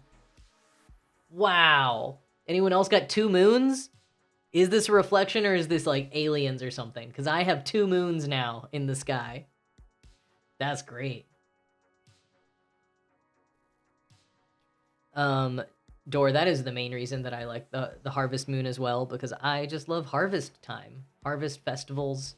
It's all great, and that sounds super awesome to have grown up in a village with a harvest festival.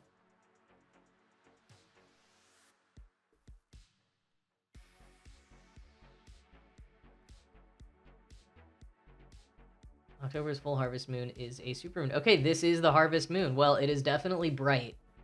Bright enough that I see it twice. Geefield has no moons. Did I steal your moon? I'm so sorry if I did. I didn't mean to, but I also know that, intent doesn't negate the impact.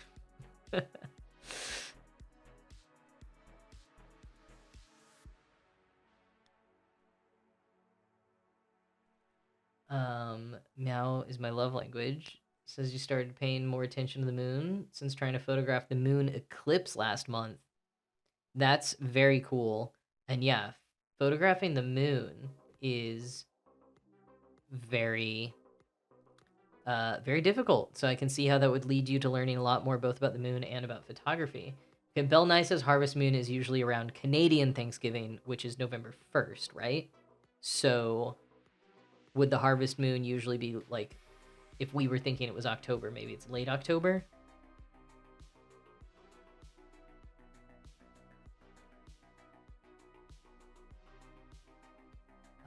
Harvest Festival for Door means food donations and farm rides. Oh yeah, I'm taking some food donations to a farm later this month. They do have hay rides. I've done a hay ride at this farm before, but I probably won't do it that time because I'm gonna be late getting to the farm because I'm running a race that morning if my body cooperates, and it is a race to celebrate the fall leaves and cider. You get a cup of cider at the end of the race, so I'm very excited about that. But then afterwards, I'm going to go to a farm that sounds very similar to the harvest festival that you grew up with, Dor. Turns out it's complicated to get a good photo of the moon. Yeah, it really, really is. Thanksgiving in Canada is mid-October. Oh, I think that I'm thinking of your... Isn't there, like, Canada Day? Is that July 1st? I knew that there's, like, a Canadian holiday that is referred to similarly as ours, and it happens on the 1st of a month. But okay, mid-October. Here, the harvest moon is the early September one, and October 13th is Canadian Thanksgiving. So I think that like, today's the 6th. If Canadian Thanksgiving this year is the 13th, the full moon right now is close to Thanksgiving, and it's the harvest moon. I think everyone was right, except for me, who said that Canadian Thanksgiving was on November 1st. I was the only one who was wrong here.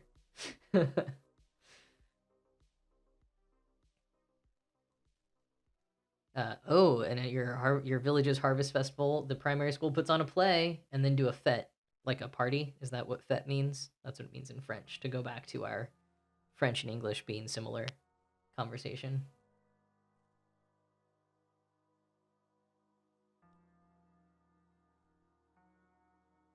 There's probably not a holiday in Canada on November 1st. I think I was just thinking of July 1st.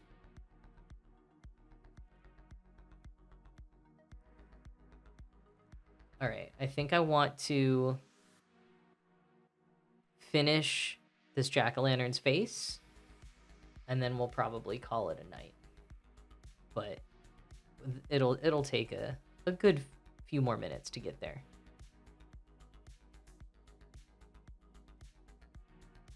Also, perhaps I should update the stitch count. Although Mikey went to bed, so someone else left to check my math if I do it wrong. Actually, I don't think there's not going to be math involved this time. I'm just going... Whoa, no, there is math.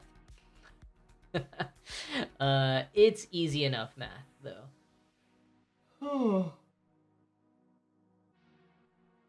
All right. Somehow I've only done 23 stitches. It felt like so many more.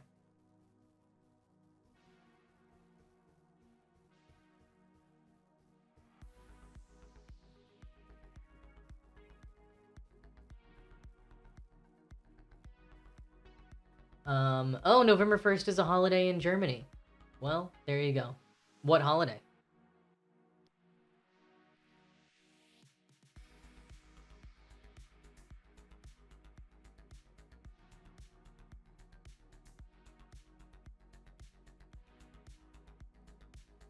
So I added like a very small amount of things in the background. Uh, I wanted to do a whole bunch of like Halloween decorations. I think what it's going to be instead is that there will slowly be more Halloween decorations and surprises like appearing throughout the month. Because I was also just generally trying to decorate my house for Halloween this weekend, and I just found myself like lacking inspiration. I was having trouble deciding where things should go. Like I just wasn't super feeling it. This is only my second Halloween in this house, and in previous places I like lived in each of them for a lot longer, and they were smaller spaces, and so I think I just sort of developed a like this decoration goes in this place and this is how it's done each year kind of thing. And so just having a whole new place and therefore so many more decisions, even on just little things like decorations. Where does each decoration go? I think I was just like, I got like overwhelmed and something from it. And it's that sort of bled over into decorating the office for the live stream. So I'll keep going. Also, there was like one thing that I wanted to do of like this cool light that I have that just didn't show up on camera well. But yeah, I'm gonna keep decorating my house in general as I feel inspired, and I will maybe add some more things to the background here.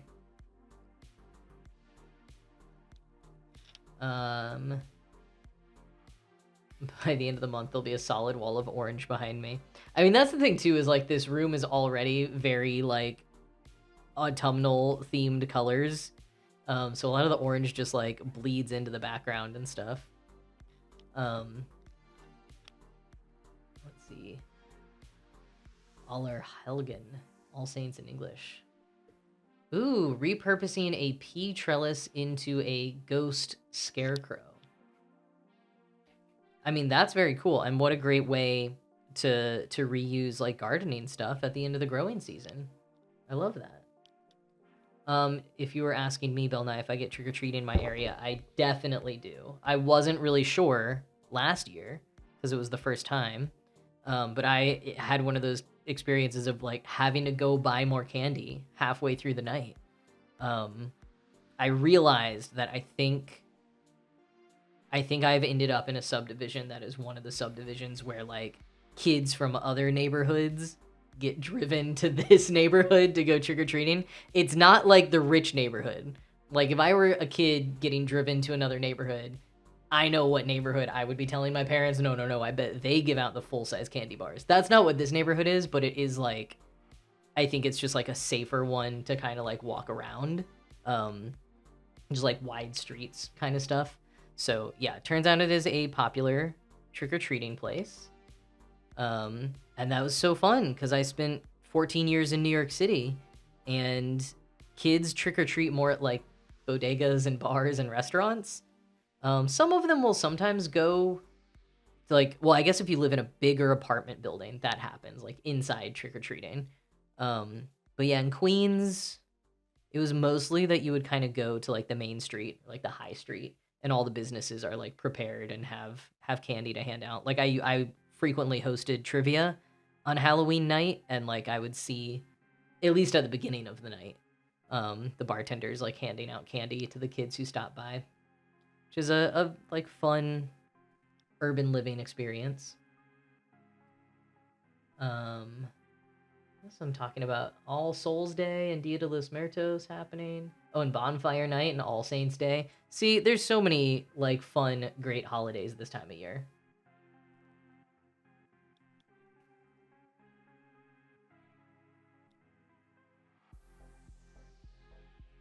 Whoa, your grandpa's house in 4 years has never had trick-or-treaters. Yeah, some places don't get them.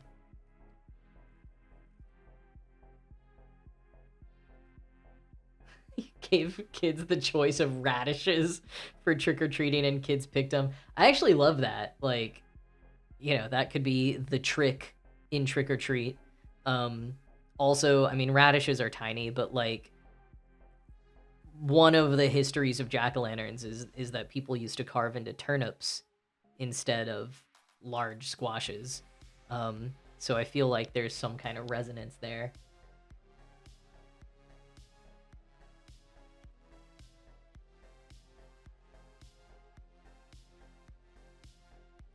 Ugh, I think we're gonna... Oh, no, maybe... Okay, this piece of black floss might make it. I hope we don't have to start a new one with, like, 2 stitches left again. Oh, no, Tom's neighbors used to hand out Bible verses on Trick or Treat. I don't love that. Although it's... Well, I was about to say it's better than, like, the people who leave those at a restaurant instead of leaving a tip for their server. Some people will do both, and that's, like, fine, whatever, but some do it instead of leaving a tip, and that's real bad. But I don't love the attempt at indoctrinating other people's children, either. That's not great. Yeah, turnips were the OG British one. Well, I think OG Irish one, maybe Scottish as well. But, yes, because there were no pumpkins over there. Pumpkins, not exactly as we'd recognize them today, but they actually date back, I think, about 6,000 years to modern-day Mexico, which is definitely not what we would think climate-wise. But those pumpkins were very different. They were, like, smaller and harder.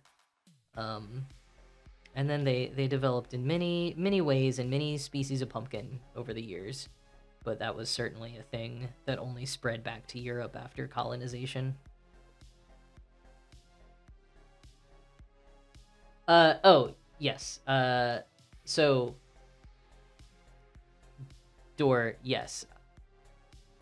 Ireland and Scotland, I mean, I don't know that mainland Ireland would like to say that they're included as British. And that's kind of the distinction that I was making, was just in terms of colonialization, because there's a lot of traditions around things like Samhain that date to pre-colonial times for those populations. And so I think that's one time to maybe make that distinction as different from how it is, like, defined today.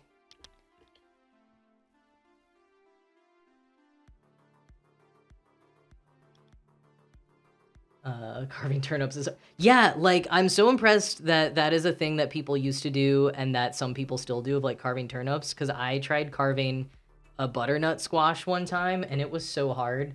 And by me, I mean my friend did it and I watched. I maybe helped a little bit, but it was so difficult. And so I just feel like a turnip would also be super difficult. Okay, Dor says they're not included in the United Kingdom, but they are the British Isles, so they are British. Handing out small bags of chips is a Canadian thing? Yeah, I haven't heard of that. I mean, I think some people in the US will get creative and hand out, like, small bags of things sometimes. Like maybe small bags of, like, pretzels or like, I feel like some people will do that, but it's not a super popular thing. Is that like a accepted tradition in Canada?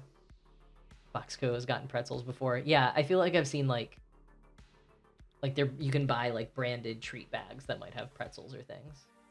Some people hand out toothbrushes. That's good. But hey, we finished the jack-o'-lantern. Look at him.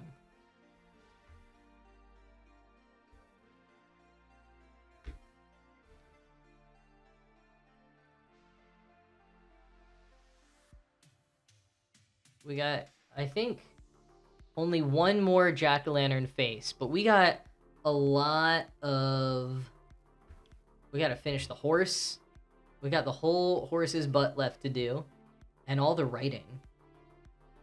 I think I might need to do a little bit more stitching on my own.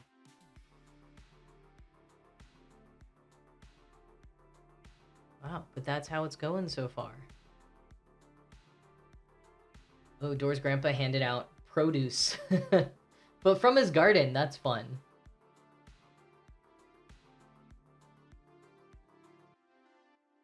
least a quarter of it is chips. That's interesting.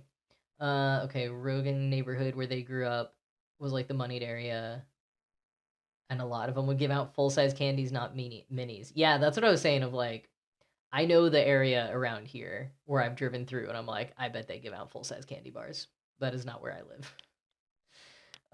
Okay, I think I'm gonna call it a night. Should I try to raid for the first time? I feel like I'm gonna be so awkward with it. I also gotta find someone. I'm gonna see. Let's see maybe who's streaming in like the makers and crafting side of things, because that'll be hopefully a similar vibe. Hmm.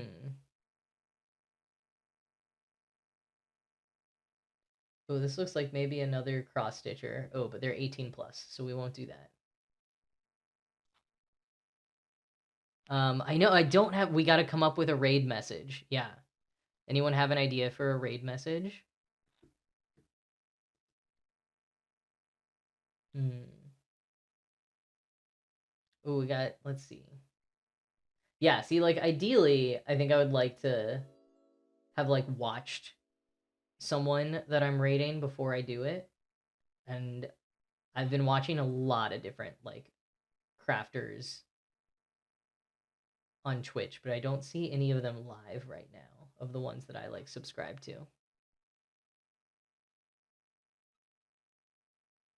Yeah, Geefield, Meow, thank you both for being here and joining in the chat.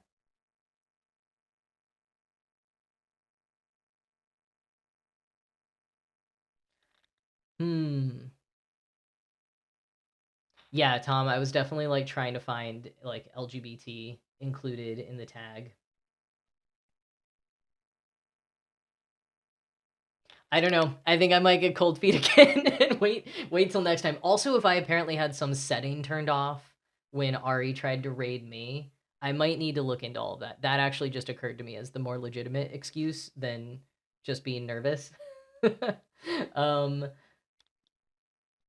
but yeah, okay. So we will try that again next time. um, I'm still so nervous around it. But thank you all for being here tonight. I think some of you got to go make dinner or go to bed anyways. Um, yeah, I'm glad we all learned so many fun facts tonight. Thank you all for being here. I'm trying to remember if there was something else that I was gonna say, but I don't think so. I think we're just gonna keep doing this on Mondays and getting spookier and spookier. And maybe we'll do here, I'll do a quick teaser of this other pattern that I'm almost done with. And maybe next week we'll work on this to finish it. But it looks like this. Oh, that's a little. Oh no, it's gone. Little twin pumpkin head skeletons. And maybe. And it's basically. It's got these little candies around it. And I just have like 3 candies to finish. So we could totally finish that. So maybe we'll do that next time. Maybe not. See how I feel. But thank you all. Oh yeah, and an ad's gonna start, so we gotta totally get out of here. Thank you all for being here tonight. I hope you all have a great rest of your night and have a good week. And I will see you again next Monday. Happy Supermoon, everyone.